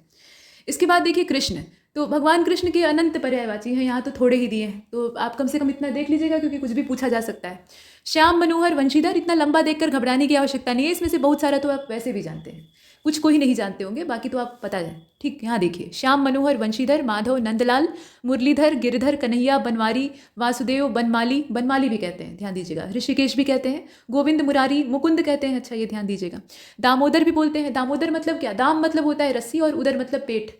तो एक बार भगवान कृष्ण मक्खन चुराते हुए पकड़े गए थे और यशोदा मैया को आंखों देखी साक्ष्य प्राप्त हो जाता है, तो उसके बाद वो इन्हें पकड़कर एक ओखली से बांध देती हैं और ओखली से इनकी कमर से होके पेट पर ऐसे रस्सी बांधती हैं, और जब पेट पर रस्सी बांधती हैं तो वो रस्सी जितनी बार बांधती है 1 अंगुल छोटी पड़ जाती है, तो रस्सी जोड़ते जोड़ते थक जाती है, लेकिन वो रस्सी कभी पूरी नहीं पड़ती है। तो उसी मौके पर इन्हें दामोदर कहा गया, जिसके पेट पर माता ने रस्सी बांध दी। इसके बाद देखिए आगे, तो ब्रजबल्लभ, गोपीनाथ, क्षीरशाई, अच्युत, अनंतजित, अर्जुन सखा, कंसारी, कमल नयन, किशन, कुंज बिहारी, केशव, गिरधारी, और घनश्याम, चक्रधर, चक्रपाणी, जदुबीर, और दामोदर, द्वारकानाथ, द्वारकाधीश, नंदनंदन, पीताम्बर, मधु कैटभारी, मधुरेश, मधुसूदन, यदुनंदन, यदुनाथ, रास बिहारी, वार्ष्णेय, शंखधर, सोमेश्वर, ये सारे संबोधन भगवान कृष्ण के लिए इस्तेमाल होते हैं, और इसमें से ज़्यादातर जो है वो भगवान विष्णु के लिए भी इस्तेमाल होते हैं। इसके बाद आप देखें कृपा, अनुग्रह, दया, करुणा, अनुकंपा, ये सब है। कंदरा का क्या हो जाएगा, इसे बड़ा कर लें थोड़ा सा, आप देख लीजिए आराम से। तो देखिए कंदरा का क्या हो जाएगा, गुफा, गोह, खोह, कोटर, कोटर भी बोलते हैं, हालांकि कोटर जो है वो लकड़ी का होता है आमतौर पे, और गहवर, गहवर जो संबोधन है, जैसे गुफा हम लोग बोलते हैं ना, तो वो तद्भव है, और उसका शुद्ध जो तत्सम रूप है वो क्या है, गहवर होता है। इसके बाद आप देखिए कंगाल, तो कंगाल का हो जाएगा निर्धन, दरिद्र, अकिंचन, गरीब। कंचन का सुवर्ण, सोना, स्वर्ण, कनक, और कपकपी का क्या हो जाएगा, प्रकंपन, थरथरी, थरथराहट। इसके बाद आप देखिए केला, तो कदली, रंभा, भानुफल, मोचा, गजवसा, कुंजरासरा। असल में हाथियों को केला बहुत पसंद होता है, और वो न सिर्फ खाते हैं बल्कि कदली वन जो है उसको उजाड़ भी डालते हैं। कदली वन से तात्पर्य ये है ना कि आप केले का एक जड़ ले आकर लगा दीजिए, और उसके बाद वो पूरा वहाँ जंगल बना लेता है, एक से अनेकों जो जड़ होती है वहाँ से नए नए पौधे निकलने शुरू हो जाते हैं, तो पूरा कदली वन वहाँ पे तैयार हो जाता है। तो हाथियों को ऐसा क्षेत्र बहुत पसंद होता है, वो फले हुए केले को खाते हैं और बाकी पेड़ को ध्वस्त कर देते हैं। इसके बाद केश को देख लीजिएगा, केश का पर्यायवाची बाल है, कच है। अच्छा, कच जो है ये कई चीज़ों का पर्यायवाची होता है, शरीर के अंगों में ही, उसे हम देखेंगे। फिलहाल यहाँ पे देखिए कच, अलख, लट, कुंतल, ताकुल, चिकुर, पश्म, मेचक, शिरोरु, तो ये सारे जो है ये केश के पर्यायवाची हैं। और देखिए क्रोध का, तो कोप, अमर्ष, गुस्सा, रोष, आक्रोश, प्रकोप, तैश, क्षोभ, रिश, ये सब है। इसके बाद कहते हैं ना रिसिया गए हैं, तो रिसिया गए हैं मतलब क्रोधित हो गए हैं, और मतलब चिढ़ कर क्रोधित हो गए हैं, चिढ़ने वाला जो क्रोध होता है उसको रिस कहते हैं। और कृष्णसार ये पर्यायवाची किसका है, तो हिरण का है। असल में हिरण का पर्यायवाची होता है कृष्णसार, और चमरी भी कहा जाता है। अच्छा, आप ख से देखिए, क का हमने देख लिया, आप ख से देखते हैं, तो ख से बहुत ज़्यादा नहीं है, इसमें खल है, खग है, खंभा है, इस तरह से है। तो खल मतलब दुष्ट, इसके अलावा पामर, नीच, शठ, दुर्जन, धूर्त, नृशंस, कुटिल, ये सब दुष्ट मनुष्य को ही कहा जाता है। और खग का क्या हो जाएगा, तो खग का विहंग हो जाएगा। इसके अलावा विहग भी कहते हैं, पक्षी, पंछी, द्विज भी कहते हैं। द्विज मतलब 2 बार जन्म लेने वाला, एक बार अपनी माता के गर्भ से ये अंडे के रूप में पैदा होते हैं, फिर अंडे के अंदर इनका पूरा सृजन होता है। अगर आप तुरंत का दिया हुआ अंडा तोड़ दीजिए तो उसमें से कुछ नहीं निकलेगा, चिड़िया उसको सेती है तो धीरे धीरे उसके अंदर जो जीव है उसका रूपांतरण होता है। तो इसको द्विज इसीलिए कहा जाता है कि दोबारा ये अंडा तोड़ कर जन्म लेता है। और चिड़िया, शकुनी, पखेरु, शकुन, अच्छा द्विज जो है वो कई चीज़ों का पर्यायवाची है। जैसे ब्राह्मण, जो ब्राह्मण वर्ण है उसको भी द्विज कहा जाता है, क्योंकि उसका भी जन्म 2 बार माना जाता है। एक बार तो वो माता के गर्भ से जन्म लेता है, दोबारा वो जब गुरु के द्वारा दीक्षा प्राप्त करता है और गुरुकुल की ओर प्रस्थान करता है, वेदों का पठन पाठन करता है, पहले की परंपरा है, तो उस अवस्था में उसको द्विज कहा जाता है, क्योंकि उसे एक नूतन जीवन प्राप्त होता है, नए जानकारी, नए ज्ञान की प्राप्ति होती है। ये है। अब इसके बाद खंभे को देखिए, तो खंभ, स्तंभ, स्तूप ये सब कहते हैं। हालांकि स्तूप जो है वो खंभे से भिन्न है, लेकिन पर्यायवाची के तौर पर इस्तेमाल हो सकता है। खबर यानी संदेश, सूचना, समाचार, जानकारी, हालचाल, वृतांत, ये सब है। खंड का देख लीजिए, अंश, भाग, टुकड़ा, हिस्सा। खेती का कृषि, किसानी, कृषि कार्य, काश्तकारी, कृषि कर्म, ये सब है। अब ग से देख लेते हैं, तो गणेश, विनायक, एकदंत, गजानन, गणाधि, लंबोदर, गणपति, हेरंब, द्वैमातुर, गजबदन, गिरिजानंदन, विघ्न विनायक। इसके अलावा गौरी सुत, मोदक प्रिय, मूषक वाहन, महाकाय, भवानी नंदन, विघ्ननाशक, इतने सारे और भी हैं, बहुत सारे गणेश जी के अनेकों पर्यायवाची। इसके बाद गंगा का भागीरथी, जाह्नवी, सुरसरी, देवसरी, त्रिपथगा, सुरधुनी, नदीश्वरी, देवनदी, मंदाकिनी, अलकनंदा, देवपगा, विष्णु नदी। विष्णुपदी भी कहा जाता है, इसलिए कहा जाता है क्योंकि भगवान विष्णु के पैर के अंगूठे के नाखून से ये जन्म ली थी। और ध्रुवनंदा ये भी कहा जाता है। बहुत सारे संबोधन है। अलकनंदा और भागीरथी को तो आप वैसे भी पंचप्रयाग में देखते ही हैं।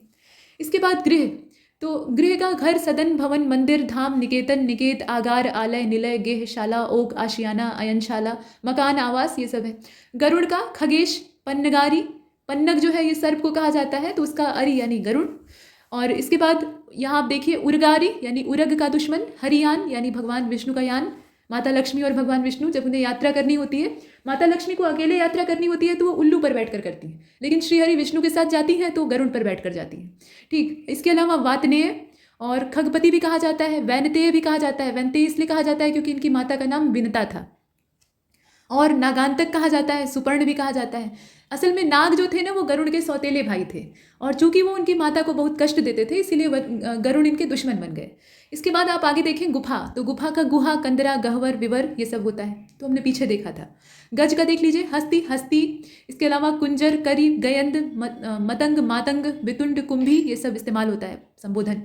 और देख लीजिए गण, तो गण का समूह, समुदाय, अनुचर, अनुयायी, दूत, जन, झुंड, दल, संघ, वृंद। वृंद भी जो है ना ये गण यानी समूह के लिए इस्तेमाल होता है। गर्भाशय का गर्भ, पेट नहीं कह सकते और ना इसमें जठर कह सकते हैं, इसको या तो गर्भ कहेंगे या फिर बच्चेदानी कह सकते हैं। बाकी पेट, उदर और जठर ये आमाशय वाला जो क्षेत्र है, मतलब पाचन तंत्र से जुड़ा हुआ जो पेट का हिस्सा है उसको कहा जाता है, ये प्रजनन तंत्र है। इसके बाद देखिए गाँव, तो गाँव का मौजा होता है, पुरवा होता है, बस्ती होता है, देहात होता है, ग्राम होता है, ये सब है। ठीक, ग्राम का बहुत सारा पर्यायवाची है। कहते हैं ना कि फलाने मौजा में रहते हैं, फलाने पुरवा में रहते हैं, फलाने पट्टी में रहते हैं, ऐसे बोलते हैं।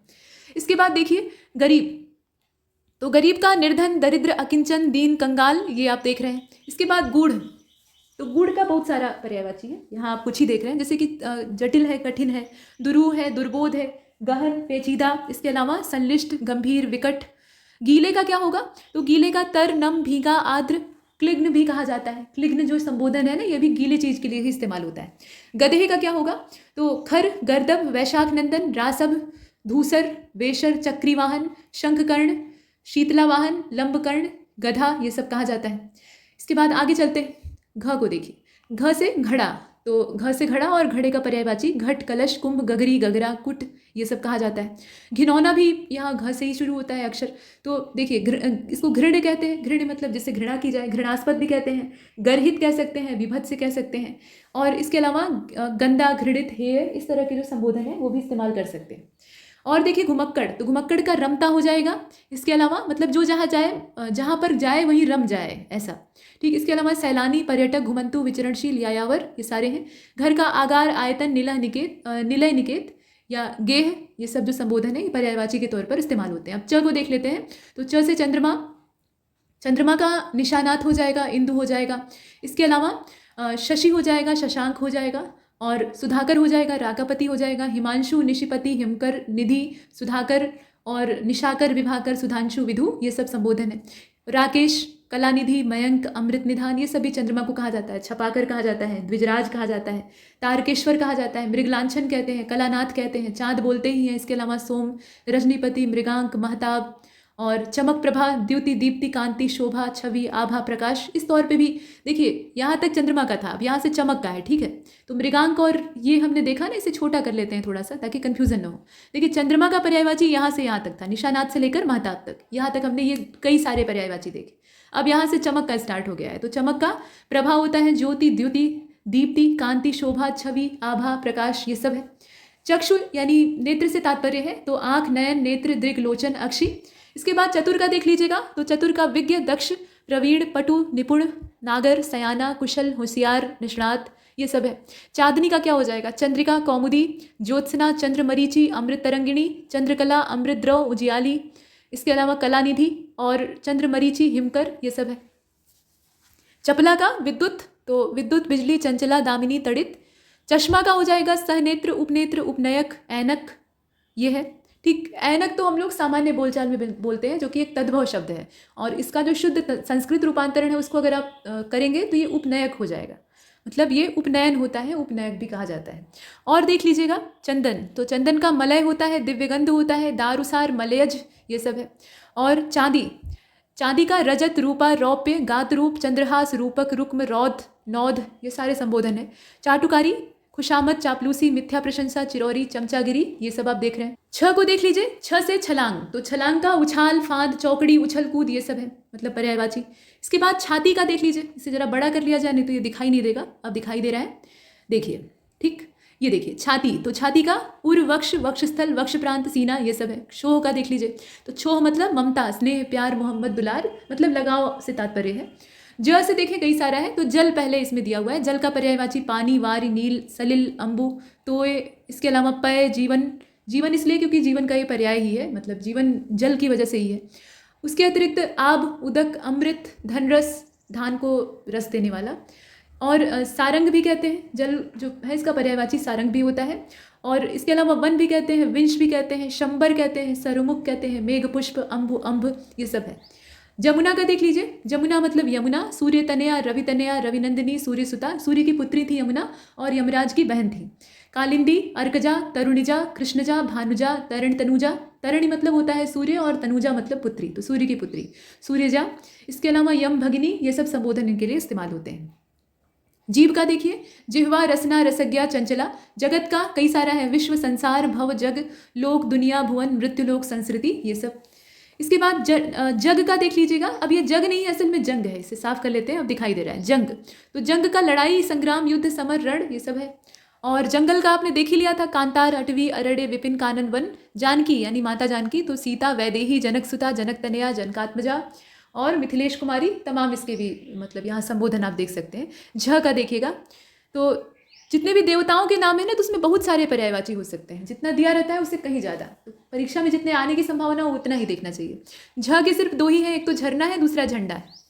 तो प्रपात, निर्झर, इसके अलावा स्रोत, उत्स, प्रस्रवण, जलप्रपात, आबशार, अम्बुपात, सोता, ये सब जो है ये झरने के पर्यायवाची। और झंडे का पर्यायवाची क्या हो जाएगा, तो ध्वजा, पताका, केशु, केतु, निशान, केतन, ध्वज, वैजयंती, ये आप देख रहे हैं। अब ट को देखिएगा, तो ट से टक्कर, टक्कर मतलब यहाँ आप देखिए ठोकर, भिड़ंत, संघात भी कहा जाता है, संघट्ट कहते हैं, समाघात कहते हैं, धक्का कहते हैं, उसी को आप अंग्रेजी में कहते हैं कोलाइजन। इसके बाद टपकना, तो टपकने का चूना, रिसना, झरना, श्रवण, ये सब होता है, श्रावित होना। टीका का व्याख्या, भाष्य, वृत्ति, भाषांतरण, विवृति। टीस का कसक, सूल, पीड़ा, कष्ट, दर्द, हुक, ये सब है। टीम टाम का ठाट बाट, धूमधाम, समारोह, आडंबर, बाह्याडंबर, ये सब आप देख रहे हैं। टेक का आश्रय, सहारा, भरोसा, अवलंब, अवष्टंभ, आधार। टेढ़ा का तिरछा, कुटिल, बक्र, बलदार, टेढ़ा मेढ़ा, ये सब आप देख रहे हैं। ठ से देखिए अब, तो ठ से ठग, ठीक, ठग का वंचक, प्रतारक, अड़ीमार, प्रवंचक, जालसाज, ये सब आप देखें। ठगी का प्रताड़ना, वंचना, मायाजाल, फरेब, जालसाजी। ठिठोली का देख लीजिएगा, मजाक, यहाँ महाक लिखा है वो मजाक होगा। उपहास, फप्ति, व्यंग, व्यंगोक्ति, ये ठिठोली का यहाँ पर्यायवाची हो जाएगा। ठीक का क्या होगा, उचित, उपयुक्त, मुनासिब, समीचीन, ये सब आपके पर्यायवाची हैं। ठौर का ठिकाना, स्थान, जगह, स्थल। ड का देख लीजिए, डर, तो डर का भय, खौफ, त्रास, भीति, आतंक, विभीषा। डरावना का क्या हो जाएगा, भयंकर, भयानक, खौफनाक, भयावह, दहशतनाक, ये सब है। डायरी का आप देखें तो दैनिकी, दैनंदिनी, रोज नामचा, इसके अलावा और भी बहुत सारे होते हैं। दैनंदिनी तो एक गढ़ा गया पर्यायवाची है। इसके बाद आप देखें डाकू, तो दस्यु, लुटेरा, लुंठक, बटमार, डकैत, साहसिक भी कहते हैं क्योंकि डाका डालना साहस का काम है। डील डॉल, तो रूप, आकृति, बनावट, रचना, गठन, गढ़न। डोरी का देख लीजिएगा, जेवरी, सुतली, तनी, रस्सी, डोर, ये सब है। डामाडोल का ढुलमुल, अस्थिर, अदृढ़, ढीला, विचलित, असंतुलित। अब ढ को देखिए, तो ढंग का क्या होगा, रीति, तरीका, विधि, शैली, उपाय, तदबीर। युक्ति, ढब कहते हैं ना, बेढब है यानी बिना ढंग का है। पद्धति, प्रणाली, प्रतिधि, ये सब है। इसके बाद आप आगे देखें, ढाढ़स का हो जाएगा आश्वासन, तसल्ली, दिलासा, धीरज, सांत्वना, इत्मीनान। ढिठाई का देखिए, दृष्टता, बेशर्मी, अशिष्टता, गुस्ताखी, अभिनय 2 बार दे दिया है। प्रगल्भता, ठीक, प्रगल्भता भी होता है, बेशर्मी जिसको कहा जाता है। इसके बाद आप देखिए ढीठ, तो धृष्ट, गुस्ताख, बेशर्म, प्रगल्भ, अविनीत और उद्धत। ढेर का जमाव, अंबार, राशि, पुंज, ओघ, समूह। ढोंग का पाखंड, स्वांग और कपट, छल, छिपाव, ये सब आप देख रहे हैं। ढोंगी का पाखंडी, बगुला भगत, रंगुआ सियार कह दिया जाता है। इसके अलावा पाखंडी, छली, कपटी, ये सब तो कुछ तो कहानी वाले नमूने हैं, मतलब उपाधियाँ हैं, और बाकी जो है ऐसे शब्द हैं। इसके बाद अब त को देखिए, तो त से तलवार का असी होता है, कृपाण होता है, खडक, चंद्रहास, करवाल, इसके अलावा शमशीर भी कहते हैं। तरुणी का युवती होता है। इसके अलावा मनोज्ञा, सुंदरी, यौवनवती, नवयुवती, प्रमदा, रमणी, ये सब हालांकि हर तरुणी जो है वो प्रमदा और रमणी हो और सुंदर भी हो और मनोज्ञ भी हो, ये आवश्यक नहीं है। मतलब युवावस्था का मतलब सुंदरता नहीं होता है। ये ठीक है कि अपनी युवावस्था में सभी अच्छे दिखाई देते हैं, लेकिन सुंदरता इसका पर्याय नहीं है। तो ये आप यहाँ पर्यायवाची के तौर पे तो देख सकते हैं, लेकिन बारीक अंतर करना होगा तो ये नहीं कहा जा सकता कि हर तरुणी जो है वो यौवनवती मतलब सुंदर होगी ही। इसके बाद तालाब को देखिए, तो यहाँ देख रहे हैं आप, तालाब का तड़ाग होता है, सर होता है, सर भी कहते हैं। इसके अलावा जलाशय तो बोलते ही हैं, कासार बोलते हैं, ताल, सरसी, पुष्कर, हृद, सरोवर, पोखर, छद, दह, ये सब कहते हैं। अच्छा, दह जो है ये सामान्य तालाब नहीं होता है कि नरेगा वाला तालाब खुदा हुआ है और वो है, या फिर मंदिर के सामने, शिवालय के सामने तालाब है, वो नहीं। नदी के अंदर कुछ स्थान गहरे होते हैं, भंवर जैसा वहाँ पे होता है, और नीचे गहराई ज़्यादा होती है। जैसे समुद्र में आप ट्रेंच पढ़ते हैं ना, मैरियाना ट्रेंच ज़्यादा गहरा स्थान है। जैसे समुद्र गहरा खुद होता है, अब उसमें कुछ स्थान जो होते हैं वो ज़्यादा गहरे होते हैं, वहाँ गहराई ज़्यादा होती है। तो ऐसा ही नदी में भी कहीं कहीं होता है। तो वो जो जगह होती है उसको हद कहा जाता है, और वो जो हद है उसको दह बोलते हैं, छह बोलते हैं, बहुत तरह के संबोधन इसके लिए इस्तेमाल होते हैं। नदी का प्रवाह ज़्यादा होने की वजह से नदी वहाँ कटाव अधिक कर लेती है, तो गहराई बन जाती है। इसके बाद आगे चलते हैं। यहाँ आप तम को देखिए, तिमिर, अंधकार, ध्वांत कहा जाता है, ये अंधेरे को बोला जाता है। अंधेरा बोलते ही हैं, तमिस्र बोलते हैं, छाया, उदासी, तमस, कुदृश्य, रात्रि, ये सब संबोधन है। तटस्थ का क्या हो जाएगा, तो तटस्थ का आप देख रहे हैं, उदासीन, निरपेक्ष, निर्लिप्त, निष्पक्ष, बेलाग, ये सारे संबोधन हैं। इसे आपने देखा। इसके बाद आप त से और देख लीजिए, तो तनिक, तनिक का क्या होगा, थोड़ा सा, जरा सा, लेश मात्र, रंच मात्र, किंचित। और तरु का वृक्ष, विटप, पेड़, पादप, द्रुम। तथापि का तो भी, फिर भी, तदपि, तिस पर भी, बावजूद, ये सब। तरंग का देखिए, लहर, हिलोर, ऊर्मी, वीच, उल्लोल, कल्लोल, ये सब संबोधन इस्तेमाल होते हैं, ये सब तरंग के लिए इस्तेमाल होते हैं। तामरस, तामरस को देखिए, कमल, पंकज, इसके अलावा सरसिज, नीरज, पुंडरीक, इंदिवर, ये सारे प्रोनाउंसिएशन यूज़ किए जाते हैं। तन्मय का लीन, मग्न, तल्लीन, ध्यान मग्न, लवलीन, ये सब है। और तन्मयता, तन्मयता का हो जाएगा तल्लीन, लगन, एकाग्रता, ध्यान मग्नता, लवलीनता, इसके अलावा तल्लीनता, ध्यान, लीनता, मनोयोग, ये सब है। तोते का देख लीजिएगा, तोते का शुक, कीर, सुआ, सुग्गा, रक्त, तुंड, तुंड मतलब चोंच होता है, रक्त मतलब लाल, तो लाल रंग की चोंच वाला, दाडिम प्रिय, ये सब है। इसके बाद तेज का देखिएगा, तो तीव्र, द्रुत, क्षिप्र, पैना, प्रखर, और तीखे का तीक्ष्ण, तेज, पैना, प्रखर, ये सब आपने देखा। इसके बाद आप तिरस्कार का देखिए, तिरस्कार का उपेक्षा, अपमान, निरादर, बेइज्जती, अवमानना, अवहेलना। तुरंत का तुरंत, झटपट, क्षिप्र, फटाफट, त्वरित, सत्वर, त्वरा। तैयार का तत्पर, उद्धत, सन्नद्ध, मुस्तैद, कटिबद्ध इत्यादि। तूफान का अंधड़, झंझा, झंझावात, प्रभंजन आदि, ये सब है। तेजस्वी का प्रतापी, तेजवान, वर्चस्वी, कांतिमय, तेजोमय। तारा का उडगन, नक्षत्र, तारक, नखत, ये सब आप देख रहे हैं। त्रास का भय, डर, आशंका, भीति, आतंक। और त्रुटि का गलती, भूल, चूक, ये सब। थ से देखते हैं, तो थ से यहाँ आप देख रहे हैं थकान, थकावट, क्लांति, श्रांति, ये इसके पर्यायवाची है। और इसके अतिरिक्त आप थल का देखिए, तो धरती, जमीन, पृथ्वी, धरा, भूतल, भूमि, ये आप देखें। थपेड़ा का चपेटा, थप्पड़, ये देखिए। झापड़, चाटा, धौल, ये सब है। धौल जो है वो पीठ पर जमाई जाती है। इसके बाद थाह को देखें, सीमा, हद, छोर, सिरा, अंत। थोथा का देखिए, तो पोला, खाली, खोखला, रिक्त, छूछा। और थोड़ा का किंचित, परिमित, अल्प, रंचमात्र, ये सब आप देखें। अब द का देख लेते हैं, तो द से भी कई सारे हैं। द से दंग पहला, तो दंग का चकित, विस्मित, हक्का बक्का, हैरान, आश्चर्यचकित, हतप्रभ। दंगा का उत्पाद, उपद्रव। इसके अलावा झगड़ा, ऊधम, फसाद, ये सब है। दंड का हर्जाना, जुर्माना, सजा, अर्थदंड। दक्ष का होशियार, चतुर, प्रवीण, कुशल, निपुण, पारंगत, निष्णात। दबाव का बल प्रयोग, जोर जबरदस्ती, दमन, जबर, जबरदस्ती, ये सब कहा जाता है। और दमक का चमक, आभा, दीप्ति, कांति, द्युति, जगमगाहट। दमन का रोक, नियंत्रण, वश, अवरोध, निग्रह। दया का करुणा, अनुकंपा, रहम, तरस, ये सब संबोधन है। और देख लीजिए दयामय, तो दयामय का कृपालु, दयालु, कृपानिधि, मेहरबान, दयावान, करुणामय। दयाहीन का देखिएगा, बेरहम, निर्दयी, बेदर्द, करुणाहीन, हृदयहीन, पाषाण हृदय, कठोर हृदय, ये सारे संबोधन है। और दरबान का प्रतिहार, द्वारपाल, चौबदार, चौकीदार, प्रतिरक्षक, ये सब जो प्रोनाउंसिएशन है वो इस्तेमाल होते हैं। इसके बाद आप दुस्तर का देखिएगा, तो दुस्तर का अगम्य, विकट, कठिन, औघट, ठीक ये। और दुर्गा का तो बहुत सारा पर्यायवाची है, आप देख रहे हैं। चंडिका, सिंहवाहिनी, कालिका, कल्याणी, कुमारी, कामाक्षी, सुभद्रा, महागौरी, नारायणी, भगवती, महामाया, भवानी, दुर्गातिशमनी, दुर्गा पद्य निवारिणी। इसके अलावा दुर्गम छेदनी, दुर्ग साधनी, दुर्गनाशिनी, दुर्गातुधारिणी। तो इसमें जो दुर्ग दुर्ग करके हैं ना वो नहीं आएंगे, मतलब पर्यायवाची में आपको हर जगह मिल जाएगा, लेकिन ये प्राय नहीं देगा क्योंकि इन्हें पहचानना आसान है, कोई भी आराम से पहचान लेगा। वो दिया जाएगा जो कि दुर्ग से स्टार्ट नहीं होता है। तो दुर्गा के कुछ अन्य नाम भी आप देख लीजिएगा, जैसे कि बहुत सारे हैं। चंडी, चामुंडा, कालिका, इसके अलावा आद्या, ये सब जो संबोधन है ये दुर्गा के लिए इस्तेमाल होते हैं। जया इस्तेमाल होता है और इसके अतिरिक्त कई सारे और भी हैं, मतलब 108 से अधिक नाम है दुर्गा के जो कि दुर्ग से स्टार्ट नहीं होते हैं। बाकी दुर्गम दैत्य का विनाश करने की वजह से इन्हें दुर्गा कहा जाता है। तो जितने हैं, जैसे कि शांभवी आप देख रहे हैं, तो शांभवी जो है ये शंभु के अंग से उत्पन्न, ये पार्वती जी के लिए इस्तेमाल होने वाला संबोधन है, दुर्गा जी के लिए भी इस्तेमाल होता है। तो इसमें से जो दुर्ग वाले हैं उनको छोड़कर अगर आप देखें तो ज़्यादा बेहतर होगा। इसके बाद आप दिल का देख लीजिए, मतलब हृदय, कलेजा, जिगर, उर, जिगरा, चित्त, जी, मन, अंतःकरण, ये सब है।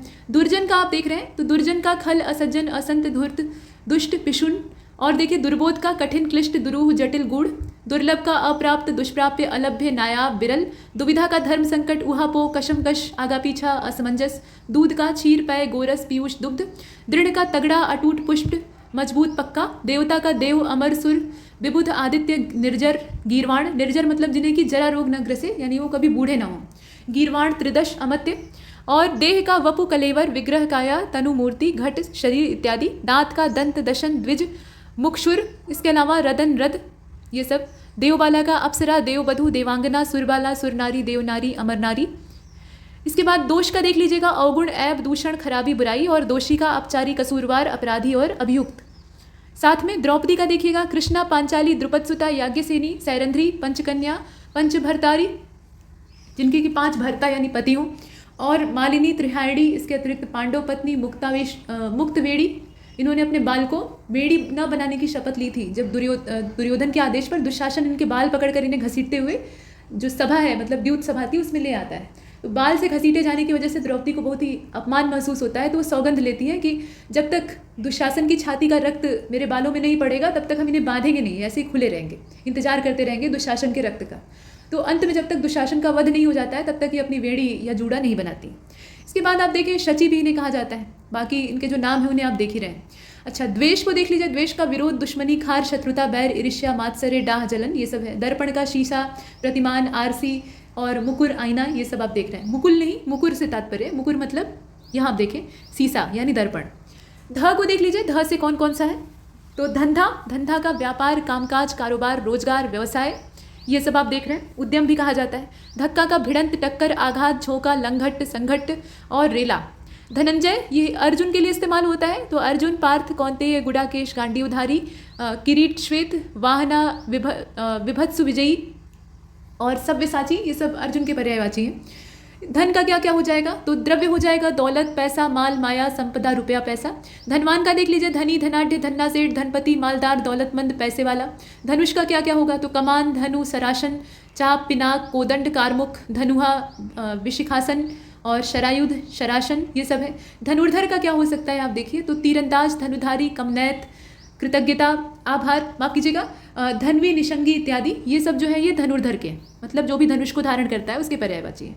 अब नीचे वाला जो देखिए, धनुर्धारी के नीचे वाला ये धन्यवाद, ठीक, तो धन्यवाद का पर्यायवाची मेहरबानी, शुक्रिया, कृतज्ञता, आभार इत्यादि। धरोहर का थाती, अमानत, जमा। इसके बाद नदी का देखिएगा, तो नदी का सरिता, निर्झरिणी, तरंगिणी, पयस्विनी, तरिणी, स्रोतस्विनी, लहरी, अपगा, सरी, तरिणी। इसके अलावा तरंगवती, निम्नगा, लरमाला, कल्लोलिनी, तटिनी, कुलंकषा और सिंधुगामिनी, जो सिंधु में जाकर गिरे, शैवालिनी, वाहिनी, शैलजा, स्रोतस्विनी, ये सब है। नर का क्या क्या हो जाएगा, तो जन, मानव, यहाँ आप देख रहे हैं, जन, मानव, मनुष्य, पुरुष, मर्त्य, मनुज, लोग, व्यक्ति, ये इसमें से कुछ जो है वो समूह के पर्यायवाची से लोग। इसके बाद देखिए नरक, तो यमलोक हो जाएगा, यमपुर हो जाएगा, यमालय हो जाएगा, जहन्नुम और दोजख भी बोलते हैं। इसके बाद आगे चलते हैं, नरक के नीचे आप नमक को देख रहे हैं, तो नमक का क्या होगा, लवण, लोन, समरस, नोन, नून, ये सब है। नया का नूतन, नवीन, नव्य, अभिनव, आधुनिक, नव, ताजा, अर्वाचीन, नवेला, ये सब। नक्षत्र का तारा, उद्योत, उड़ू, ऋक्ष। इसके अलावा ये वो रीछ वाला ऋछ नहीं है, भालू और रीछ मत समझ लीजिएगा, ये ऋषि वाले री से बना हुआ है, ऋक्ष इसको कहा जाता है और ये नक्षत्र का पर्यायवाची है। सितारा, तारक, ये सब भी कहते हैं। इसके बाद नंगा, तो नंगा जो है इसका निर्वस्त्र हो जाएगा। इसके अलावा दिगंबर भी कहते हैं, दिशाएं ही जिसका वस्त्र है। और नग्न, खुला, अनावृत, ये सब है। नरम का कोमल, मृदुल, मुलायम, नाजुक, सुकुमार, मृदु, ये सब संबोधन है। नरेंद्र का राजा, भूपति, नरपति, भूपाल, भूप, नरेश। नवल का क्या होगा, तो अनोखा, विलक्षण, ये आप देख रहे हैं, अनोखा, विलक्षण, अजब, विचित्र, अद्भुत। नश्वर का विनाशी, नाशवान, मरणशील, नाशाधीन, अनित्य। नष्ट का बर्बाद, चौपट, बेकार, ध्वस्त, टूटा फूटा, ये सब है। नाज का क्या हो जाएगा, तो अदा, चोचला, नखरा, हाव भाव, बनाव, सिंगार। इसके बाद नाजुक का कोमल सुकुमार, मृदुल मसृण स्निग्ध, ये सब है। नाता का रिश्ता संबंध, नातेदारी, लगाव, वास्ता, रिश्तेदारी, ये आप देख रहे हैं। नारी का क्या हो जाएगा? ये कोई पर्यायवाची नहीं, ठीक, इस्तेमाल होता आया है लेकिन ये सही पर्यायवाची नहीं। बाकी महिला कहा जा सकता है, रमणी, पत्नी, वनिता, ललना, वामा, ये सब जो ज़्यादातर तो पर्यायवाची ऐसे हैं जो दोयम दर्जे के हैं, मतलब वो नारी को नीचा दिखाने के लिए, नारी नहीं बल्कि महिला को नीचा दिखाने का अपने आप में एक षड्यंत्र है जो कि पहले से रचा गया है। चाहे वो अरबी शब्द है औरत वो हो, और नहीं तो फिर नारी खुद हो या स्त्री हो, ये सब क्या है, ये मतलब किसी भी महिला को नीचे दिखाने वाले, इनका जो अर्थ है अगर वास्तविक अर्थ किसी को पता हो तो इन्हें इस्तेमाल नहीं करेगा। बाकी रमणी किसको कहा जाएगा? जो प्रेयसी है, साथ में लेकर आप रमण कर रहे हैं, तो हर स्त्री जो, हर महिला जो है वो प्रेयसी नहीं होती है, तो ये रमणी जो है हर महिला के लिए इस्तेमाल नहीं हो सकता है। इसके बाद आप वैसे ही ललना और वामा को देख रहे हैं, तो ये सब हैं कुल मिलाकर पर्यायवाची के तौर पे इस्तेमाल हो रहे हैं और आयोग देगा तो आप पढ़ लीजिएगा। इसके बाद आगे देखते हैं नाविक।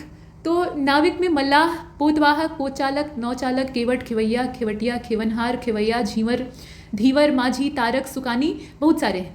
और देखिए नाशवान का, तो नाशवान का क्या हो जाएगा? क्षणभंगुर, यहाँ आप देख रहे हैं क्षणभंगुर, क्षणिक, नाशवान मतलब नष्ट हो जाने वाला, तो विनाशी, अस्थिर, नश्वर। निंदा का क्या होगा? अपयश, अपवाद, बदनामी, बुराई, बदगोई, आलोचना। निकट का पास, समीप, करीब, आसन्न, निकटस्थ। निकेतन का मकान, आवास, घर, निलय, आलय इत्यादि। निगम का निकाय, संगठन, समिति, प्रतिष्ठान, संस्था। निजी का क्या होगा? तो व्यक्तिगत, खुद का, स्वकीय, अपना, स्वीय, ये सब जो संबोधन है ये इस्तेमाल होते हैं। निडर का निर्भय, दिलेर, निधड़क, निशंक। इसके अलावा बेधड़क, बेखौफ, ये सब आप देख रहे हैं। नित्य का क्या हो जाएगा? तो शाश्वत, अमर, अविनाशी, अमर्त्य। अनश्वर, सदा, सनातन, जिसका कि कोई अंत ना हो यानी निरंतर चल रहा हो। उसके अलावा सतत, सर्वदा, सदैव, अहर्निश, प्रतिदिन, रोज, निरंतर, बराबर, हमेशा, लगातार। तो नित्य और निरंतर में कोई अंतर नहीं है, तो दोनों का पर्यायवाची आप मिलाकर देख सकते हैं। नेक्स्ट, इसके बाद न्यायालय को देखिएगा तो अदालत, कचहरी, कोर्ट, मुंसिफी, ये सब कहा जाता है। न्यारा का अनोखा, अजीब, विलक्षण, निराला, अद्भुत, विचित्र, ये सब है। न्यून का देखिए, न्यून का पर्यायवाची क्या होगा? अल्प, कम, थोड़ा, जरा, नाकाफी, अपर्याप्त। नैसर्गिक का प्राकृतिक, स्वाभाविक, वास्तविक। अब यहाँ से प का स्टार्ट होता है, तो प में देखते हैं पंख। पंख का होता है कीचड़, ठीक, कीचड़ को कीच भी कहते हैं, गारा भी कहते हैं, करदम भी कहते हैं। पंकिल मतलब गंदा, मटमैला, मलिन, जो कीचड़ में सना हुआ हो। म्लान, ये सब संबोधन इस्तेमाल होते हैं। पंथ यानी रास्ता, मार्ग, डगर, राह, पथ, ये सब है। पंथ का, पंथ मतलब संप्रदाय या मत से होता है। धर्म को पंथ नहीं कहा जाता, धर्म एक अलग चीज़ है, ठीक। धर्म का मतलब होता है, यहाँ देखिए ये पंथ नहीं है, वैसे तो हम कहते हैं कि कौन सा पंथ आपने चुन लिया है, तो पंथ मतलब रास्ता होता है, उसको हम लोग पथ ज़्यादा कॉमन शब्द के तौर पे इस्तेमाल करते हैं। तो पथ मतलब मार्ग, रास्ता, डगर वाला आप देखें, और पंथ मतलब होता है संप्रदाय या फिर मत। धर्म का मतलब दूसरा है, धर्म मतलब जो धारण करने योग्य हो, जो आपका कर्तव्य हो और आप उस कर्तव्य का निर्वहन कर रहे हैं, तो आप अपने धर्म का पालन कर रहे हैं।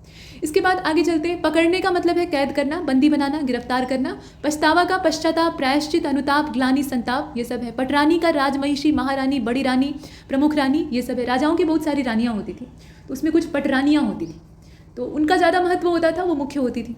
इसके बाद पटु, पटु मतलब दक्ष, प्रवीण, कुशल, निपुण, होशियार, पारंगत, निष्णात। पड़ोसी का हमसाया, प्रतिवासी, प्रतिवेशी, ठीक। इसके बाद पढ़ाई का देख लीजिएगा, पठन पाठन, अध्ययन, विद्याभ्यास। पताका का झंडा, ध्वजा, ध्वज, फरहरा, निशान, केतु। पत्तन का नगर, नगरी, शहर, पुरपुरी इत्यादि। पत्ते का दल, पर्ण, पल्लव, पत्र, पात, छदन, ये सब जो संबोधन है ये इस्तेमाल होते हैं। पत्थर का क्या क्या हो जाएगा? तो पत्थर का पाषाण, अश्म, संग, कहते हैं संग दिल हो तुम, तो संग दिल का मतलब पत्थर दिल हो।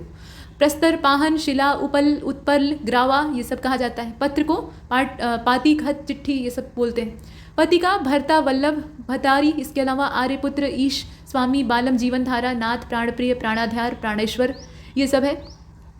इसके अलावा साईं भी कहा जाता है। और पत्नी का भार्या, दारा, सहगामिनी, गृहिणी, वधु, प्राणप्रिय, वल्लभा, वामा, धरणी, प्रिया, तीय। इसके अलावा कांता, कलत्र, अर्धांगिनी, घरवाली, ये सब है, ठीक। तो इसमें जो पति के पर्यायवाची हैं उन्हें देखकर आपको ये लग रहा होगा, और अगर आप इनका अर्थ जानते हैं तो इसका जो जितने भी पर्यायवाची है मैक्सिमम भरण पोषण करने वाला, यही अर्थ निकलता है। तो ये जिस समय के गढ़े गए पर्यायवाची हैं उस समय भरण पोषण करने का एकमात्र कॉपीराइट पति के पास होता था। इसके बाद आगे बढ़ते हैं। यहाँ देखिए पंडित, तो पंडित का सुधी, विद्वान, कोविद। इसके अलावा बुध भी कहते हैं। धीर, मनीषी, प्राज्ञ, विलक्षण, विज्ञ, सुविज्ञ। पर्वत का देख लीजिएगा, भूधर, गिरी, शैल, नग, भूमिधर, मेरु, महीधर, तुंग, अचल, पहाड़, धराधर, तुंगद्री, अद्री, ये सब है।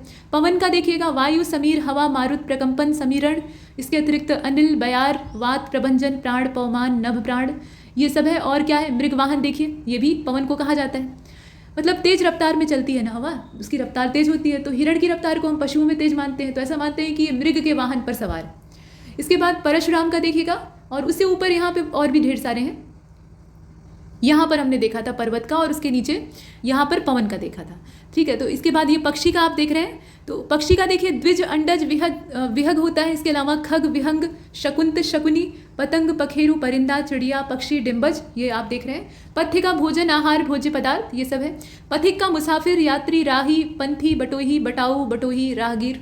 पद का पाँव, पद, चरण, पैर, पंगु, कदम, ये सब जो संबोधन है ये इस्तेमाल होते हैं। परशुराम में देखिए भृगुसुत, जामदग्नि, भार्गव, परशुधर, रेणुकातनय, भृगुनंदन, ये संबोधन है। परंतु का किंतु, मगर, लेकिन, पर, और पराग का देख लीजिएगा, रंज, पुष्परज, कुसुमरज, इसके अलावा पुष्पधूलि, ये सब है। और परक का जांच, पहचान, छानबीन, परीक्षण, यहाँ आप देख रहे हैं। जांच पड़ताल, तफ्तीश, तहकीकात। परतंत्र का पराधीन, परवश, पराश्रित, गुलाम, अधीन। परछाई का प्रतिछाया, प्रतिबिंब, साया, झाई, छाया, झलक, परछाई, बिंब। पर्दे का आड़, ओट, छिपाव, आवरण, यवनिका, नेपथ्य। और परमार्थ का भलाई, उपकार, परोपकार, ये सब आपने देखा। इसके बाद प्रार्थना का देखिएगा, तो विनय, याचना, निवेदन, विनती, आराधना, अर्ज, ये सब है। और प्रिय का प्यारा, वत्सल, प्रियतम, वल्लभ, दुलारा, ये संबोधन है। प्रिया का प्रेमिका, प्रेयसी, प्यारी, वल्लभा, प्रियतमा, सजनी, दिलरुबा, प्रिय, ये बहुत सारे संबोधन है। प्रेम का प्यार, मोहब्बत, प्रणय, स्नेह, अनुराग, ममता, रति, दुलार, प्रीति, लाड, प्यार, ये सब आप देख रहे हैं। प्रमी मतलब यहाँ पे कुछ नहीं होता है, ये प्रेमी है असल में। तो प्रेमी का प्रियतम, आशिक, स्नेही, प्यारा, अनुरागी। प्रोत्साहन का बढ़ावा, उत्साह, वर्धन, हौसला। प्रौढ़ का देखिए, तो प्रबुद्ध, अधेड़, बुजुर्ग, पक्की उम्र का, ये आपने देखा। पोत का देखिए, जहाज, जलयान, ये सब कहा जाता है। फणींद्र, ये शेषनाग को कहते हैं, वासुकी को भी बोलते हैं, लेकिन मूल रूप से फणींद्र जो है ये सर्पों के राजा को कहा जाता है। फणी मतलब सर्प होता है, तो सर्पों के राजा इसमें वासुकी नाग और तक्षक भी है। समय समय पर सर्पों के राजाओं में परिवर्तन होता है, लेकिन सर्पों में श्रेष्ठ माना गया है शेषनाग को। तो शेषनाग, इसके अलावा उर्गाधिपति, सर्पराज, नागराज। फणी को देखिएगा, तो सर्प, सांप, फणधर, ये सब अभी आपको बताया कि फणी जो है वो सर्प का पर्यायवाची है। तो सर्प के बाकी पर्यायवाची जैसे कि फणधर है, उरग है, जो उर के बल गमन करे, नाग है, ये सब इस्तेमाल होते हैं। फरेब का देख लीजिए, छल, प्रताड़ना, धोखा, कपट, प्रवंचना, ठगी, छल, छिद्र। फायदे का, तो फायदे का लाभ, मुनाफा, नफा, प्राप्ति, उपलब्धि, ये सब आप देख रहे हैं। फिर का पुनः, बहुरी, बहुरी मतलब फिर से, ठीक, पुनः, दोबारा, तो दोबारा भी इस्तेमाल होता है पर्यायवाची के तौर पे। फुनगी मतलब कोपल, मंजरी, जहाँ से नई कोपलें निकलती हैं, मतलब नया पत्तियों के निकलने वाला जो स्थान होता है। किसलय भी उसको बोलते हैं। फौरन का जल्दी, शीघ्र, तत्क्षण, तुरंत, तत्काल, त्वरित, फौरन, शीघ्रता, हड़बड़ी, फुर्ती, ये सब आपने देखा। और फूल का देख लीजिए, कुसुम, सुमन, यहाँ आप देख रहे हैं, कुसुम, सुमन, प्रसून, पुष्प, लतांत, मंजरी, पुहुप, गुल, ये सब है। इसके बाद अब ब से देखिए, तो बंधन, कैद, रोक, नियंत्रण, बाधा, रुकावट, ये सब जो है ये आपस में पर्यायवाची हैं। इसके बाद देखिए इसमें बचपन, तो बचपन का पर्यायवाची क्या हो जाएगा, बालपन, लड़कपन, बाल्यावस्था, बचपना। बलराम का बलदेव, बलभद्र, हलधर, बलवीर, हलायुध, रोहिड़ेय, श्याम बंधु, हली, रेवती रमण, मूसली, जो मूसल धारण करते हैं। इसके अलावा हल और मूसल इनका वाहन है, और माफ कीजिएगा इनका हथियार है, और ये इससे शत्रुओं को कुचल देते हैं। इसके अलावा राम भी इन्हें कहा जाता है। इनका बचपन का नाम राम ही था, जैसे कि परशुराम जो थे उनका भी बचपन का नाम राम ही था, ठीक। त्रेता युग जो है वो द्वापर से पहले का है, तो इसीलिए राम, भगवान राम का जो नाम था वो उस समय जीवंत था, तो राम इनका नाम रखा गया। लेकिन इनके अंदर पौरुष बहुत ज़्यादा था, यानी बल बहुत ज़्यादा था, तो इसलिए इन्हें बलराम कहा गया बाद में। और उसी प्रकार से भगवान परशुराम जो है उन्हें बाद में भगवान शिव की कृपा से परशु प्राप्त हुआ, यानी जो फरसा है वो प्राप्त हुआ, तो उसके बाद उन्हें परशुराम कहा गया। तो ये है अलग अलग। अब इसके बाद आप बलवान को देखिए, बलवान का पर्यायवाची क्या हो सकता है, तो बली, जोरावर, ताकतवर, सबल, शक्तिशाली, बलशाली। बलवा का क्या हो सकता है, खून खराबा, मार काट, फसाद, उपद्रव, दंगा। उपद्रव के ये सारे पर्यायवाची हैं, आप देख सकते हैं। इसके बाद बगीचा, तो बाग, वाटिका, उपवन, उद्यान, फुलवारी, निकुंज, कुंज, आरामगाह, गुलशन, ये सब है। इसके बाद बंदर, तो बंदर का क्या क्या हो सकता है, कपि, वानर, कपीश, हरि भी कहा जाता है, शाखा मृग भी कहते हैं, मरकट, कीश और लंगूर भी कहते हैं।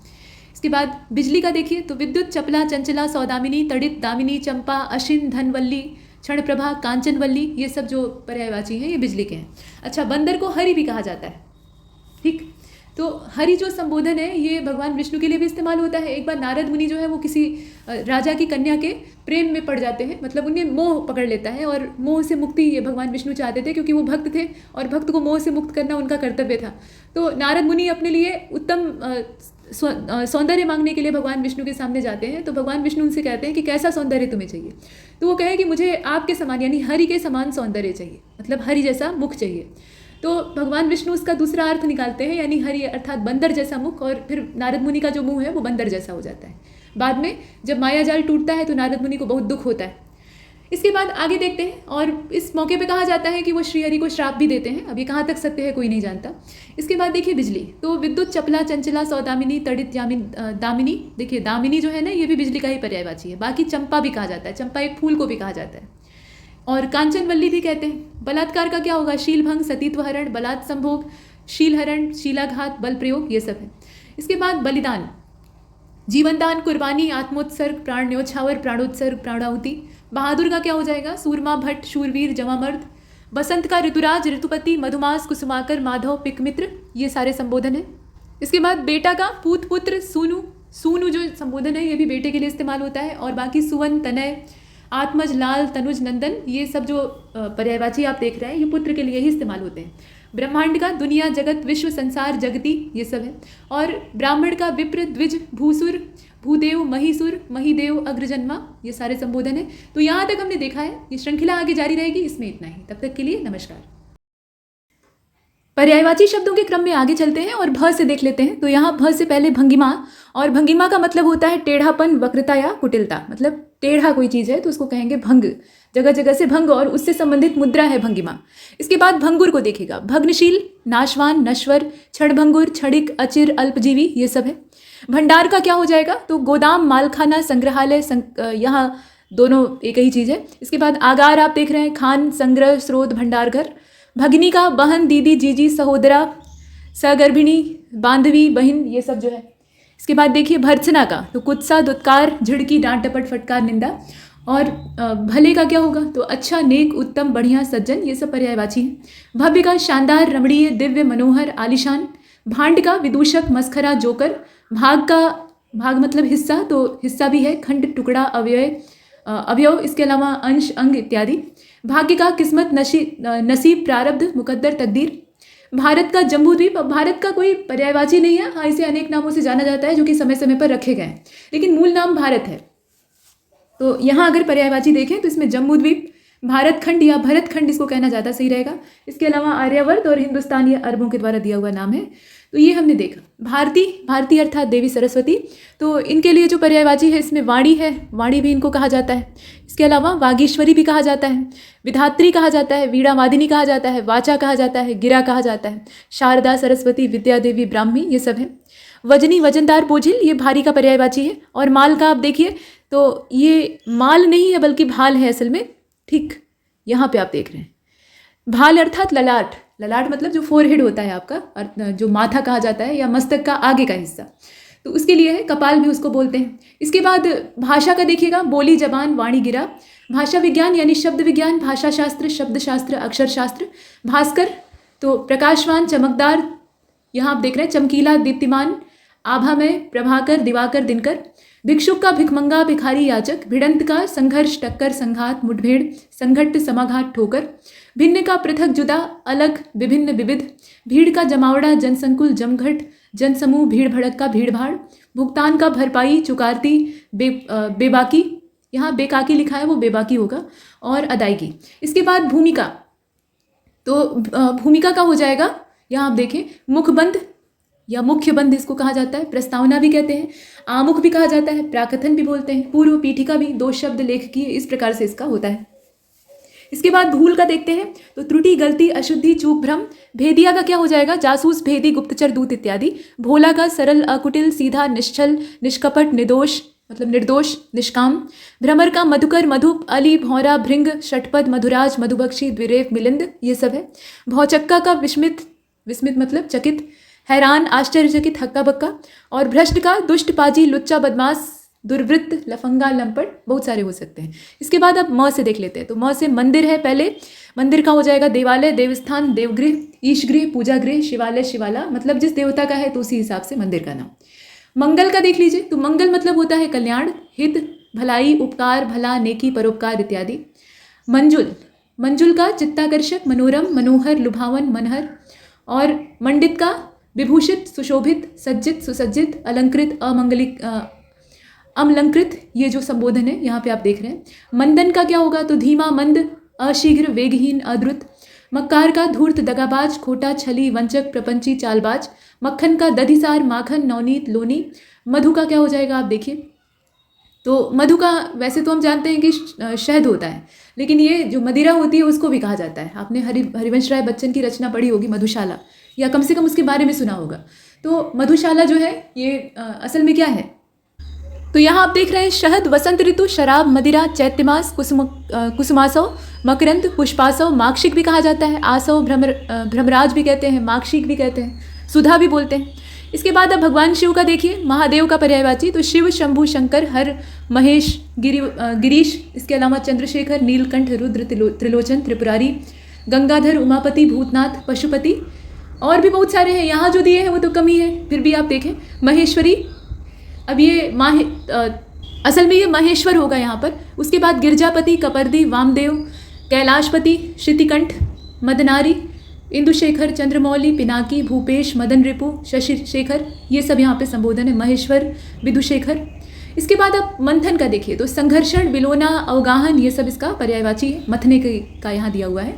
और मछली का देख लीजिएगा, तो मछली का मीन, मत्स्य, शफरी, झक, जल जीवन, मकर इत्यादि। मत का क्या हो जाएगा, सम्मति, मंतव्य, राय, धारणा, विचार। मतभेद का विरोध, असम्मति, वैमनस्य, असहमति, मतद्वैध। मद का गर्व, अहंकार, दंभ, अभिमान, घमंड। और मदिरा का आसव, मधु, दारू, शराब, सोम, मद्य, मद्यासव या मध्वासव आप कह लीजिए, सुरा, वारुणी, वारुणी भी कहा जाता है मदिरा को। इसके अलावा माध्विजा, माध्वाक और हाला भी कहते हैं। मन का क्या हो जाएगा, तो अंतर, मानस, जी, अंतःकरण, चित्त, दिल, हृदय। मनगढ़ंत का ख्याली, काल्पनिक, कल्पित, यथार्थ रहित, अवास्तविक, ये सब है। मोक्ष का देखिएगा, तो मोक्ष में यहाँ देखिए, मुक्ति, निर्वाण, कैवल्य, अपवर्ग, परम पद, परम गति, परम धाम, सद्गति, अमृतत्व, ये सब है। मोहक का पर्यायवाची क्या हो सकता है, तो मन भावन, लुभावन, दिलकश, मनोहर, मनहर, आकर्षक, सुंदर। मौलिक का वास्तविक, असली, आधारभूत, बुनियादी, मूलभूत। मार्ग का पथ, डगर, राह, रास्ता, पंथ, सड़क, ये सब पर्यायवाची है। मंजिल का गंतव्य, लक्ष्य, पड़ाव, ये आप देख रहे हैं। अब य का देखते हैं, तो य से पहले यम है, उसके बाद उनकी बहन है यमुना। दोनों लोग सूर्य के पुत्र और पुत्रियां हैं। तो यम को कहा जाता है सूर्यपुत्र, जीवनपति भी कहते हैं, अंतक भी कहा जाता है, धर्मराज भी कहा जाता है, कीनाश, इसके अलावा शमन, कृतांत, जीविनेश।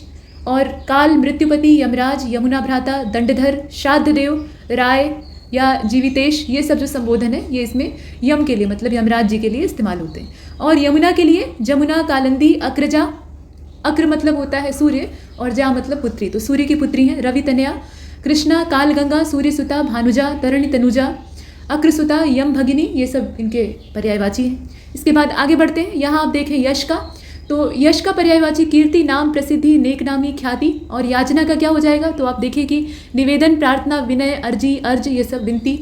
याचिका का देखिए आवेदन पत्र, अभ्यर्थना, प्रार्थना पत्र। युक्त का क्या होगा, संलग्न, संयुक्त, जुड़ा हुआ, मिला हुआ, लगा हुआ। युक्ति का क्या होगा, युक्त का हमने देखा, युक्ति का देखिए तो ढंग, तदबीर, उपाय, जुगत, तरीका। युद्ध का रण, जंग, समर, लड़ाई, संग्राम। युद्ध भूमि का युद्ध क्षेत्र, समर क्षेत्र, रण क्षेत्र, रणस्थल, युद्ध का मैदान।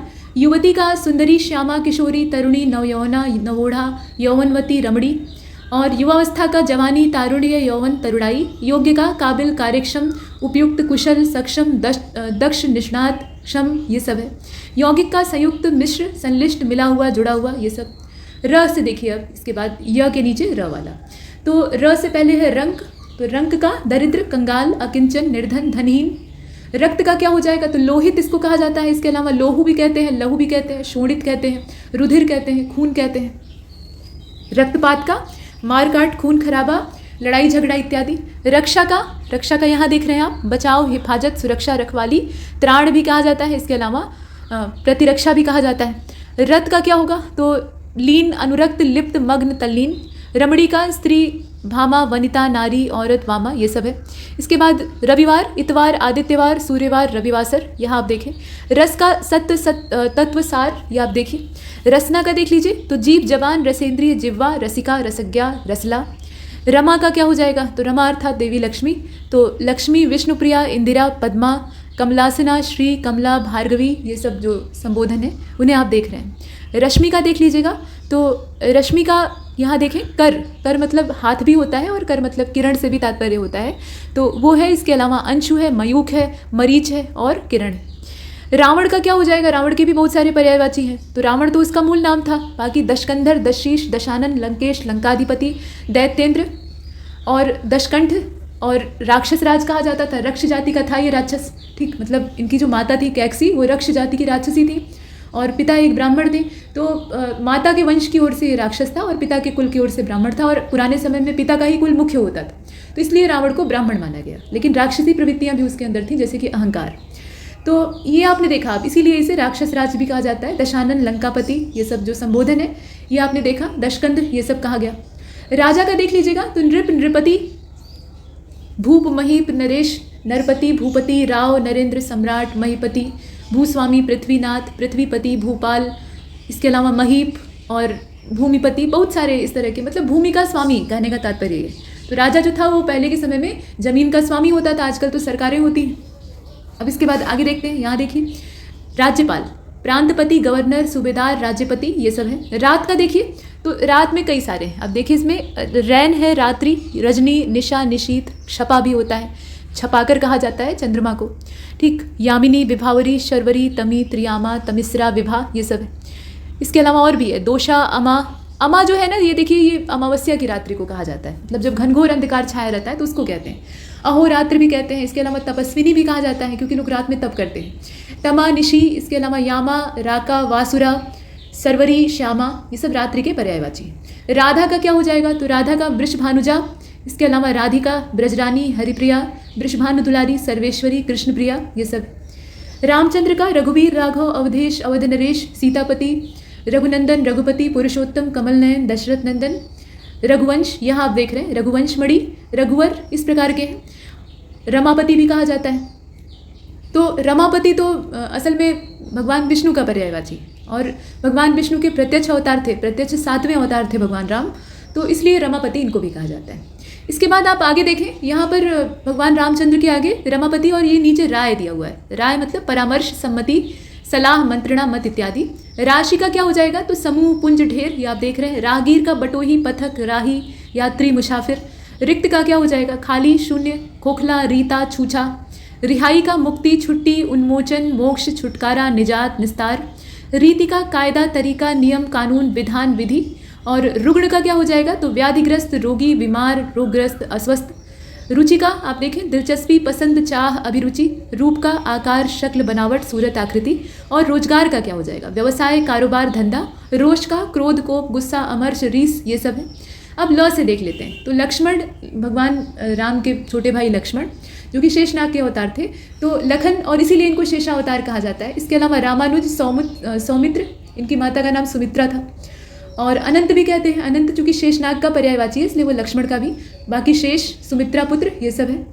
सुमित्रा नंदन भी कहा जाता है। अब इसके बाद लक्ष्मी जी का फिर से देख लीजिए एक बार तो श्री, कमला, रमा, पद्मा, पद्मासना, इंदिरा, समुद्रजा, हरिप्रिया, क्षीरोद, भार्गवी, सिंधुसुता, चंचला। इसके अलावा लोकमाता, विष्णुप्रिया, सिंधुजा, ये सब है। लक्ष्य का क्या होगा तो ध्येय, ठीक। लक्ष्य देखिए एक तय किया हुआ एक तरह से बिंदु होता है जिस तक कि हमें पहुंचना होता है। अब उसका आप रात दिन चिंतन कर रहे हैं या उसकी ओर पैर बढ़ा रहे हैं, दोनों चीज़ें हो सकती हैं।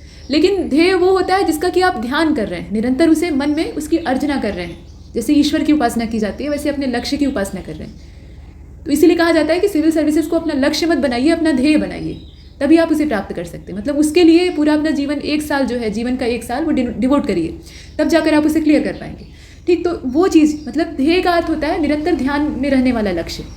तो ये आपने देखा, निशाना, ठिकाना, उद्देश्य, मंजिल, गंतव्य। इसके बाद आप लगातार को देखिए तो बराबर, अविराम, सदा, निरंतर, सर्वदा। लग्न का देख लें, नत्थी, लग्न मतलब जुड़ा हुआ, ठीक। तो संबद्ध, संलग्न, संयुक्त ये सब है। लघु का थोड़ा, न्यून, हल्का, छोटा। लज्जा का क्या हो जाएगा? तो हया, शर्म, ब्रीड़ा, संकोच, लाज। लता का बेल, बल्ली, बल्लरी, लतिका। ललित का दिलकश, रमणीय, मनोहर, मनोज, मनभावन, ये सब आपने देखा। अब व से देख लेते हैं। तो यहाँ आप देखें वंश, कुल, घराना, खानदान। वक्ता का व्याख्याता, भाषणकर्ता, वाचक, प्रवक्ता। वक्र का क्या हो जाएगा? तिरछा, टेढ़ा, तिर्यक, कुटिल, लदार, ये सब होता है। वक्ष का छाती, सीना, वक्षस्थल, उदरस्थल, उर। वचन का कथन, वादा, बात, प्रण, उक्ति। वन का क्या हो जाएगा? देखिए, तो अरण्य, कानन, अटवी, विपिन, कांतार, जंगल, द्रुमालय। द्रुम मतलब वृक्ष होता है, तो द्रुमालय, द्रुमिड़ी, प्रांतार। इसके अलावा गहन, दव, दाव, वीराना, वनस्थली, ये सब जो यहाँ पर्यायवाची आप देख रहे हैं ये जंगल के हैं। इसके अलावा वल्लूर, वनखंड और अरण्यक, आरण्य, ये सारे संबोधन जंगल के लिए इस्तेमाल होते हैं। वर का क्या होगा? तो वर मतलब होता है श्रेष्ठ, उत्तम, मुख्य, सर्वोपरि, प्रधान, उत्कृष्ट। ठीक, इसके बाद देखिए वर्ण। तो वर्ण मतलब चुनाव, छटाई, चयन इत्यादि। वर्ग का देखिए तो समुदाय, कोटि, संप्रदाय, समूह, श्रेणी, जमात। वर्जित का तो निषिद्ध, बाधित, प्रतिषेधित, निषेधित, मना, वर्जना। वर्णन का वृतांत, विवेचन, निरूपण, चित्रण, बयान। वर्ष का साल, बरस, अब्द, वत्सर, संवत्सर आप पढ़ते हैं ना, तो वत्सर मतलब वर्ष। इसके बाद वर्षा, जो कि अब आने वाली है और अब मानसून का माहौल तैयार हो रहा है, तो पावस कहा जाता है। इसके अलावा बरसात तो बोलते ही है, बाकी चौमासा भी कहते हैं क्योंकि ये 4 महीने का लगभग मौसम होता है मैदानी इलाकों में। और वर्षा ऋतु ये कहा ही जाता है। बाकी बरखा, मेघ, वृष्टि, बारिश, दुर्दिन भी कहा जाता है क्योंकि जो संसाधन के विहीन लोग होते हैं, मतलब बढ़िया घर मकान उनके पास नहीं है, खाने का बढ़िया जुगाड़ नहीं है, पकाने का बढ़िया जुगाड़ नहीं है, बढ़िया रोजगार उनके पास नहीं है, तो उनके लिए ये दुर्दिन से कम नहीं होता है। अभी के समय में भी पता लगा छत टपक रही है, पूरा जो परिवार है वो छत से पानी रोकने में लगा हुआ है।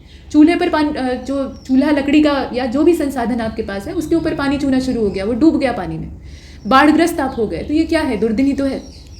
ठीक, तो वर्षा जो है वो हमेशा कांच की खिड़की के सामने बैठकर पकौड़े खाने वाला मौसम नहीं होता है। ये जो गरीब जनता है उसके लिए बड़ा ही दुखदायी मौसम भी होता है। अब ये सत्य है कि प्रकृति को रिचार्ज होने के लिए बरसात की आवश्यकता होती है, तो ये आवश्यक भी है। चलिए, अच्छा, इसके बाद देखते हैं आगे। तो बल्लभ, बल्लभ का मतलब है पति। बाकी प्रिय से भी तात्पर्य होता है, नाथ से भी, वही प्राणनाथ, प्राणेश्वर। वस्तु का देख लीजिए तो चीज, द्रव्य, पदार्थ, ये सब है। और देखिए वस्तुतः, तो सचमुच, यथार्थता, वास्तव में, दरअसल कहते हैं हम लोग, तो वो सब वस्तुतः से तात्पर्य है। वस्त्र का देखते हैं तो वसन, कपड़ा, पट, अंबर, चैल, चीर। चीर तो आप जानते हैं, चैल ध्यान रखिएगा कि ये भी वस्त्र का ही पर्यायवाची। वांछित का क्या होता है? तो अभिलषित होता है, अभिप्रेत होता है, अभीष्ट होता है, अभीप्सित होता है, इच्छित होता है, ईप्सित भी होता है जिसकी ईप्सा की गई हो। अपेक्षित, चाह हुआ। वाणी का वचन, बोल, भाषा, बात। वातावरण का परिवेश, पर्यावरण, वायुमंडल। वाद विवाद का मुबाहिसा होता है, ध्यान दीजिएगा, मुबाहिसा भी होता है, वादानुवाद भी होता है, शास्त्रार्थ भी होता है। वाद विवाद 2 तरीके का होता है, एक तो निरर्थक, दूसरा सार्थक। तो अगर सार्थक किसी विषय का निष्कर्ष निकालने के लिए वाद विवाद हो रहा है तो वो शास्त्रार्थ होता है। और इसके अलावा तर्क वितर्क, बहस विमर्श, ये सब है। वायु का क्या हो जाएगा? हवन, ये हवा, पवन, समीर। इसके अलावा अनिल, वात, मारुत। मारुत जो है ये भी कहा जाता है वायु को, इसीलिए हनुमान जी को मारुति कहा जाता है। त पे ऐसे छोटी की मात्रा होती है, ठीक, मतलब मारुत के पुत्र। इसके बाद वास, तो वास मतलब निवास स्थान से तात्पर्य है, तो आवास, मकान, गृह, घर, निवास, भवन, सदन, निकेतन। वास्तविक का क्या हो जाएगा? यथार्थता, सत्यता, असलियत, सचमुच। विकार का खराबी, बिगाड़, बुराई, विकृति, दोष। विगत का बीता, अतीत, व्यतीत किया हुआ, गया हुआ, ये सब है। विज्ञ का देखिएगा तो विज्ञ का जानकार, ज्ञानी, पंडित, समझदार, बुद्धिमान, विद्वान। और विद्या का देख लेते हैं तो विद्या का क्या हो गया? यहाँ देखिए विज्ञ के ठीक नीचे ज्ञानी, ये ज्ञानी नहीं होगा, यहाँ पे ज्ञान होगा। उसके बाद शिक्षा, गुण, इल्म, सरस्वती, कर्णिका भी कहा जाता है विद्या को। और विद्यालय का पाठशाला, स्कूल, शिक्षण संस्थान। अब इसमें जो गैर भाषाई शब्द हैं उनका इस्तेमाल नहीं किया जाए तो अच्छा होगा, क्योंकि वजह यह है कि ये हम लोग हिंदी का शब्दकोश और हिंदी के पर्यायवाची पढ़ रहे हैं, तो प्रश्न भी हिंदी भाषा से ही जुड़े हुए आएंगे। तो पाठशाला, विद्या मंदिर, शिक्षालय, शिक्षा निकेतन, शिक्षण संस्थान, ऐसे जो संबोधन है वो इस्तेमाल होते हैं। विष्णु का क्या हो जाएगा? गरुड़ध्वज उन्हें कहा जाता है। इसके अलावा अच्युत, जनार्दन, चक्रपाणि, विशंभर, मुकुंद, नारायण, ऋषिकेश, दामोदर। दामोदर भगवान विष्णु का पर्यायवाची नहीं है, बारीकी से अगर देखा जाए तो ये भगवान कृष्ण का पर्यायवाची है, जो कि उनके अवतार थे। इसके बाद केशव, ये भी भगवान कृष्ण का ही पर्यायवाची है। माधव और गोविंद भी उन्हीं के पर्यायवाची है, न कि भगवान विष्णु के। तो ये हमने देखा। लक्ष्मीपति, विदु और विश्वरूप भी कहा जाता है उन्हें। इसके अलावा जलशाही कहा जाता है, नारायण कहा जाता है। नारायण का मतलब भी यहाँ नार का मतलब होता है पानी, और उसमें रमण करने वाले यानी उसमें निवास करने वाले। तो ये है मतलब भगवान विष्णु का जो एकदम से एक सबसे प्रसिद्ध पोजीशन है, उसमें वो आप देखते हैं कि शेषनाग की शैया पर योग निद्रा में विलीन है और माता लक्ष्मी उनके चरणों के पास बैठकर उनकी चरण सेवा कर रही हैं। तो यही वाला सीन आप देखते हैं, शेषनाग ऊपर से छाता लगाए हुए हैं और वो निवास स्थान जो है उनका पानी में है। तो ऐसा चित्र आप देख पाते हैं, ये इसमें उसी का वर्णन किया गया है। इसके अलावा वनमाली भी इन्हें कहा जाता है, उपेंद्र भी कहा जाता है, पीताम्बर भी कहा जाता है, चतुर्भुज, मधुरिपु, रमापति, रमेश, चक्रधर। रमेश ये भगवान विष्णु का पर्यायवाची है। इसके बाद आप देखें चक्रधर, गदाधर, मुरारी, शंखधर, इंदिरापति, ये सब है। विधाता का क्या हो जाएगा, तो देखिए विरंची कहा जाता है, विधि भी बोलते हैं, सृष्टा भी बोलते हैं, अब्ज योनि भी बोलते हैं। विनाशी ब्रह्मा भी कहा जाता है, विधाता देखिए विधाता को ब्रह्मा भी कहा जाता है, जो विधान चलाए। विनाशी तो मरणशील, विनाशशील, अनित्य, मरणधर्मी, नश्वर। विनिमय का क्या हो जाएगा, लेन देन, अदला बदली, आदान प्रदान, व्यतिहार। विपत्ति का संकट, आफत, विपदा, मुसीबत, आपदा, आपत्ति। और विपन्न का क्या होगा, दुखी, पीड़ित, विपत्तिग्रस्त, व्यथित, आर्त। विपरीत का उल्टा, प्रतिकूल, खिलाफ, विरुद्ध। विधि का क्या होगा, शैली, तरीका, नियम, रीति, पद्धति, प्रणाली, चाल। और विमल का क्या होगा, तो ये विमल पान मसाला नहीं है, ये विमल मतलब होता है स्वच्छ, निर्मल, पवित्र, पावन, विशुद्ध। इसके अलावा विमान, तो विमान का वायुयान होगा असल में। उड़न खटोला भी कह सकते हैं, ये परिकथाओं वाला उड़न खटोला जो कि उस समय का हवाई जहाज ही हुआ करता था, जिस पर बैठकर परियां आती थी। और उसके अतिरिक्त हवाई जहाज ये है, नभयान भी कहा जाता है, ठीक। खग भी कहते हैं, जो विमान का पर्यायवाची है उसमें खग भी। तो ये हमने देखा। अब बड़े श से देख लेते हैं, यानी तालव्य श को देख लेते हैं। तो शंकर, शिव, उमापति, शंभु, भोलेनाथ, त्रिपुरारी, महादेव, महेश, देवाधिपति, देवाधिदेव। इसके अलावा और भी हैं इसमें, कैलाशपति, मदनारी, चंद्रमौली, ये सब आपने देखा। और इसके नीचे शंका का आप देख रहे हैं, तो संदेह, शक, आशंका, संशय, शुभा। शक्ति का क्या हो जाएगा, बल, सामर्थ्य, क्षमता, ताकत, जोर। और शनय का धीरे, हौले, आहिस्ता, धीमा। अब और देख लीजिए शपथ, तो शपथ का कसम, हलफ, हलफनामा आप जो एफिडेविट बनवाते हैं, तो वो कसम मतलब एक तरह का शपथ पत्र होता है। सौगंध, प्रतिज्ञा, सौह, संकल्प, ये सब है। शरण का क्या हो जाएगा, तो आश्रय, त्राण, पनाह, रक्षा, संशय। ये संशय नहीं है, ध्यान दीजिएगा, संशय है। और शत्रु का बैरी, रिपु, दुश्मन, अरि, प्रतिपक्षी, प्रतिद्वंदी इत्यादि। शरीर का काया, गात, वपु, तन, अंग, देह, बदन। शव का लाश, मिट्टी, मुर्दा, लोथ, ये सब कहा जाता है। शस्त्र का अस्त्र, हथियार, आयुध। और शस्त्र और अस्त्र दो अलग चीज़ें होती हैं, एक फेंक कर मारा जाता है, दूसरा हाथ में पकड़ कर ही प्रहार किया जाता है। और शायद का संभवतः, स्यात्, कदाचित। इसके बाद शालीन का आप देख रहे हैं, सौम्य, भद्र, शिष्ट, सलज्ज, नम्र, विनम्र, सुशील। शाश्वत का सर्वकालिक, अक्षय, सनातन, नित्य, चिरंतन, चिरंतर। यहाँ पे चिरंतर लिखा हुआ है, वो चिरंतन होगा असल में, स्थायी। शिकार का देखिए तो आखेट, अहेर, मृगया। शिकारी का आखेटक, लुब्धक, बहेलिया, अहेरी, व्याघ्र। और शिखा का जूड़ा, चोटी, चुंडी, चुटिया, ये आप देख रहे हैं। इसके बाद शिथिल, तो शिथिल का क्या हो जाएगा, मंद, ढीला, सुस्त, आलसी, अशक्त। शिरा का धमनी, नस, नाड़ी। शिल्पी का कारीगर, दस्तकार, शिल्पी, मिस्त्री। शिष्ट का शालीन, भद्र, सौम्य, संभ्रांत, सम्य, ये सौम्य है असल में, और यहाँ पे सभ्य होना चाहिए था। इसके बाद विनम्र, नम्र, अनुशासित। शीघ्र का अविलंब, तुरंत, जल्दी, त्वरित, तत्क्षण, क्षिप्र, आशु। शुक्ल का क्या होगा, सफ़ेद, धवल, उजला, धौला, श्वेत, शुभ्र, गौर, सिद्ध, अवदात, उज्ज्वल, ये सब है। शुभ का मंगल, कल्याणकारी, मंगलकारी, मंगलप्रद, शुभकर, कल्याणप्रद, शुभदा। शन्य का क्या होगा, ये शन्य नहीं है, शून्य है, ठीक। तो रिक्त, खाली, रहित, हीन, विहीन। और अंतरिक्ष को भी कहा जाता है शून्य। इसके बाद श्रृंगार, तो श्रृंगार का साज सज्जा, रूपरेखा, सिंगार, सजावट, भूषा, ये सब। शेर का क्या होगा, जंगल का राजा शेर, शार्दूल कहा जाता है उसे, हरि कहा जाता है। और केसरी कहा जाता है, देखिए हरि जो है वो वानर को भी कहा जाता है और शेर को भी कहा जाता है। इसके अलावा केसरी और केहरी, ये दोनों जो प्रोनाउंसिएशन होते हैं ये भी शेर के लिए इस्तेमाल होते हैं। चित्रक भी कहते हैं, इसके अतिरिक्त मृगराज कहते हैं, वनराज कहते हैं, सिंह कहते हैं, ये सब है। और देख लीजिए यहाँ, तो इसमें शेषनाग का देखिएगा, शेषनाग का अहि, नाग, भुजंग, ब्याल, ये असल में देखिए नाग का पर्यायवाची है। शेषनाग तो नागों के राजा थे, मतलब तक्षक, वासुकी और शेषनाग जैसे जो नागाधीश थे, ये अलग अलग नागों की प्रजातियों का नेतृत्व करते थे। उसमें से शेषनाग ये विरक्त रहा करते थे, मतलब इनका राजपाट से कोई ज़्यादा संबंध नहीं था, लेकिन ये नागों में श्रेष्ठ माने गए थे। तो ये शेषनाग का नहीं बल्कि नाग का पर्यायवाची है। इसमें आप देखें अहि, नाग, भुजंग, ब्याल, उरग, पन्नग। हाँ, फड़ीश जो है ये शेषनाग का पर्यायवाची, फणेंद्र भी कहा जाता है। इसके बाद आप देखें शैली, तो शैली का क्या हो जाएगा, यहाँ आप देखिए प्रणाली, ढंग, विधि, रीति, परिपाटी। शोध का अनुसंधान, खोज, गवेषणा। शोभा का सुंदरता, छटा, सौंदर्य, सुषमा, मनोहरता, मंजुलता, छवि। शमशान का मरघट, मसान, दाह स्थल, कब्रगाह। और श्रमिक का मेहनतकश, मेहनतकश, वही बात है। मजदूर, कामगार, श्रमजीवी, कर्माकर। और कामगार बेलदार भी कहा जाता है, तो ये अलग अलग काम करने वालों की कैटेगरी। अब आप स से देख लीजिए, तो स से पहले यहाँ पर शुरू हो रहा है संकेत, यानी इशारा, सैन, इंगित। और संक्रामक का क्या होगा? छुतहा, छूत से फैलने वाले रोग जो होते हैं। संस्पर्श, सांसर्गिक, ये सब है। संगम का साथ, मेल, संग, संयोग, मिलाप, मिलन, समागम, सम्मिलित, ये सब। संग्रह का देख लीजिएगा, संचय, संकलन, जमाओ, एकत्र, इकट्ठा।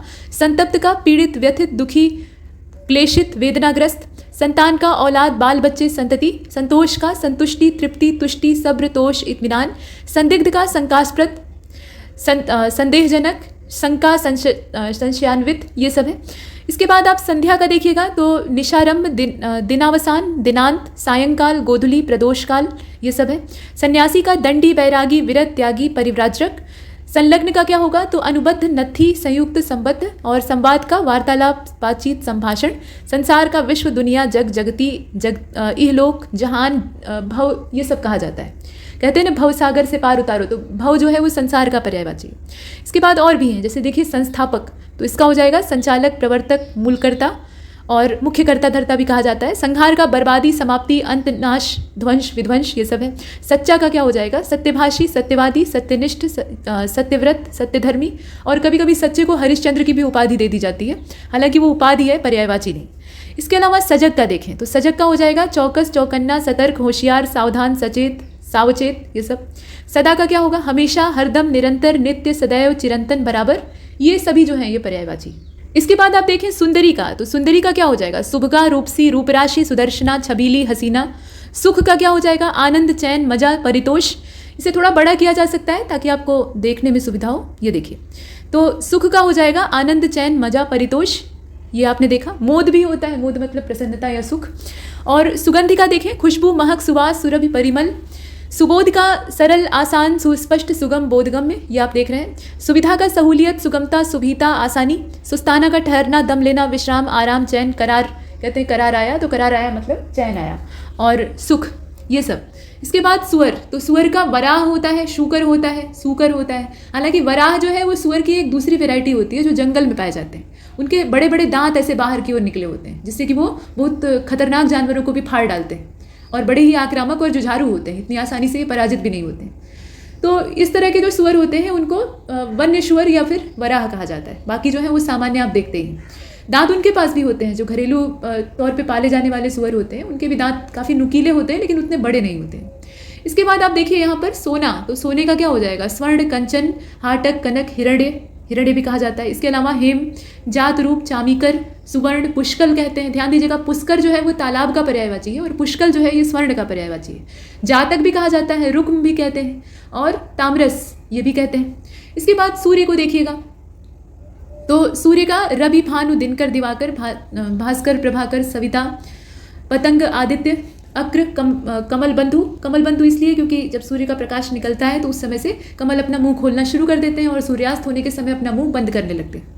इसके अलावा दिनमणि, मरीचिमाली, तेजो राशि, मारतंड, अंशुमाली, तरणी, चंडाशु। इसके अलावा हंस, हंस जो है ये सूर्य का भी पर्यायवाची है। वैसे ही पतंग जो है वो भी कई चीज़ों का पर्यायवाची। और सौम्य का क्या हो जाएगा? तो नम्र, शांत, विनीत, शिष्ट, मिलनसार। स्तन का कुछ, उरस, छाती, उरोज, ये जो यहाँ पे आप पर्यायवाची देख रहे हैं वो सब है। स्तुति का देख लीजिएगा, प्रार्थना, पूजा, आराधना, अर्चना, प्रशंसा, ये है। इसके बाद स्त्री का देखिए, तो स्त्री का देखिए इसमें पर्यायवाची, तो इसमें नारी, प्रिया, अबला, वनिता, महिला, रमणी, कामिनी, भामिनी, भार्या, ललना, वामा, कांता, अंगना। आर्या जो है ये दुर्गा का पर्यायवाची है या श्रेष्ठ महिला का पर्यायवाची है। और इसमें अगर आप ध्यान से देखें तो बहुत सारे, जैसे कि रमणी और कामिनी, ये स्त्री के पर्यायवाची नहीं है। मतलब एक विशेष जो स्त्रियों का वर्ग होता है जो कि प्रेयसी होती है या तो प्रेमियों को लुभाने के लिए बढ़िया बनाव श्रृंगार करके चलती हैं, या फिर नगर वधू टाइप की उनकी हैसियत होती है, तो उनको कहा जाता है कामिनी, जिसकी की कामना सब करते हैं। तो अब अगर आप स्त्री के पर्यायवाची के तौर पे कामिनी को कहीं पर लिख कर आते हैं तो ये बहुत व्यवहारिक नहीं है, क्योंकि हर स्त्री या हर महिला कामिनी नहीं होती। ठीक, मतलब कोई उच्च कोटि की महिला है जो कि सम्मानित है, उसका समाज में एक सम्मानित स्थान है, तो उसको आप कामिनी और वामिनी और वनिता की श्रेणी नहीं दे सकते। ठीक, तो इसमें अलग अलग है। अब इसके बाद आप अंगना, कलत्र, ये कांता सब देख रहे हैं, तो पर्यायवाची है। और स्थल का देखिएगा, स्थान, ठाव, ठौर, भूमि, जगह। और स्थायी का देखिए तो टिकाऊ, स्थिर, दृढ़, पक्का, मजबूत, ये आपने देखा। इसके बाद स्थावर, तो अटल, अचल, स्थिर, निश्चल, अचर। स्थिर का स्थायी, अडिग, निश्चल, दृढ़, स्थावर। स्पष्ट का साफ, व्यक्त, प्रत्यक्ष, प्रकट, जाहिर। और स्वर्ग का क्या होता है, तो देव कहा जाता है। हालांकि देव जो है वो स्वर्ग का नहीं बल्कि अंतरिक्ष का पर्यायवाची है। और देवलोक बोलते हैं, इंद्रपुरी बोलते हैं, देव भी कहा जाता है। नाक भी बोलते हैं, एक तो हम लोग की सांस लेने वाली नाक है, दूसरी नाक जो है ये अंतरिक्ष को कहते हैं। ठीक है, तो देव और नाक ये दोनों जो है ये अंतरिक्ष के पर्यायवाची, इसको आप इसमें से बाहर कर दीजिए। अब इसके बाद देवलोक, सुरलोक, इंद्रपुरी, देव, सुरपुर, परलोक, परधाम, परमधाम। बैकुंठ भी कहा जाता है, लेकिन बैकुंठ जो है ये स्वर्ग का नहीं बल्कि भगवान विष्णु का जो निवास स्थान है, जो कि जल के अंदर है, वहाँ पर है। इसके बाद स्वतंत्र, तो स्वतंत्र का मुक्त, रिहा, आज़ाद, स्वायत्त, स्वाधीन। स्वभाव का क्या होगा, तो आदत, प्रकृति, प्रवृत्ति, मिजाज। स्वागत का शुभागमन, अगवानी, आवाभगत। स्वादिष्ट का जायकेदार, मज़ेदार, रुचिकर, रसदार। और स्वीकार का क्या होगा, तो अंगीकार आप देख रहे हैं, कबूल है, मंजूरी है, स्वीकृति है और अंगीकरण है। संपूर्ण का आप देखें तो सर्व, सकल, समग्र, संपूर्ण, पूर्ण, समूचा, समस्त, अखिल, अखिल विश्व आप कहते हैं ना, तो समूचा संसार और पूरा सारा ये सब है। सेना का अनीक होता है, ठीक, तो अनीक मतलब सैन्य दल जो पैदल चलता हो, पैदल चलने वाला दस्ता। उसमें भी सेना के कई प्रकार होते हैं, जैसे चतुरंगिणी सेना होती है जिसमें कि 4 अंग होते हैं। अनीकिनी होती है जो कि घुड़सवारों और पैदल जो सेना नायक होते हैं उनसे बनी हुई होती है। इसके बाद अब ह से देख लेते हैं। स का हमने देख लिया। ह से पहले आप देखें हंस का, तो इसे मुक्त भुक्त कहते हैं। इसके अलावा मराल कहते हैं, सरस्वती वाहन कहते हैं, और भी बहुत सारे पर्यायवाची हो सकते हैं। हंसमुख का जिंदा दिल, प्रसन्न वदन, प्रसन्नचित, प्रफुल्ल, खुशमिजाज, ये सब है। हंसी का क्या होगा, तो हास्य, स्मृति, मुस्कुराहट, मुस्कान, विनोद, दिल लगी, मजाक। हठ का जिद, टेक, अड़, दुराग्रह। हताश का क्या हो जाएगा, तो मायूस, निराश, आशाहीन, आशा रहित। हथियाना का अधिकार जमाना, दखल करना, दबाना, हड़पना, कब्जियाना, अधिग्रहण, ये सब है। हत्या का खून, कत्ल, वध, जीवघात। हनुमान जी का क्या हो जाएगा, तो पवन सुत, पवन कुमार, पवन तनय, महावीर, रामदूत, मारुत तनय, बजरंगी, मारुति नंदन, आंजनेय, अंजनी के पुत्र थे, इनकी माता का नाम अंजना था। और कपीश, इसके अलावा पवन पुत्र, केशरी नंदन, बजरंग बली, कपीश्वर, ये सब है। और हाँ, इन्हें गिरधर भी कहा जाता है। देखिए, भगवान कृष्ण के लिए गिरधारी का पर्यायवाची जो है वो इस्तेमाल होता है, वैसे ही इन्हें भी गिरधारी कहा जा सकता है, क्योंकि गिरधारी एक शब्द है और इसका शाब्दिक अर्थ है गिरि को धारण करने वाले। तो जैसे भगवान कृष्ण ने अपनी कानी उंगली पर गोवर्धन पर्वत को धारण कर लिया था ब्रजवासियों की रक्षा के लिए, तो वैसे ही लक्ष्मण जी के प्राणों की रक्षा हेतु हनुमान जी जब जाते हैं द्रोणाचल पर्वत के पास संजीवनी बूटी लाने के लिए, मतलब एकदम जो श्रीलंका वाला पोर्शन है वहाँ से उड़ान भरते हैं और सीधा हिमालय पहुँचते हैं। तो वहाँ पहुँचते हैं तो जब उन्हें पता नहीं लग पाता है कि असल जड़ी बूटी है कौन सी, क्योंकि सब तो चमक ही रही थी, चमकना ही उसकी एकमात्र विशेषता दिखाई गई थी। तो ये पूरा पर्वत ही उखाड़ लेते हैं और पूरे द्रोणाचल पर्वत को उखाड़कर दक्षिण की ओर उड़ चलते हैं। तो वो द्रोणाचल पर्वत धारण करने की वजह से इन्हें भी गिरधर कहा जाता है।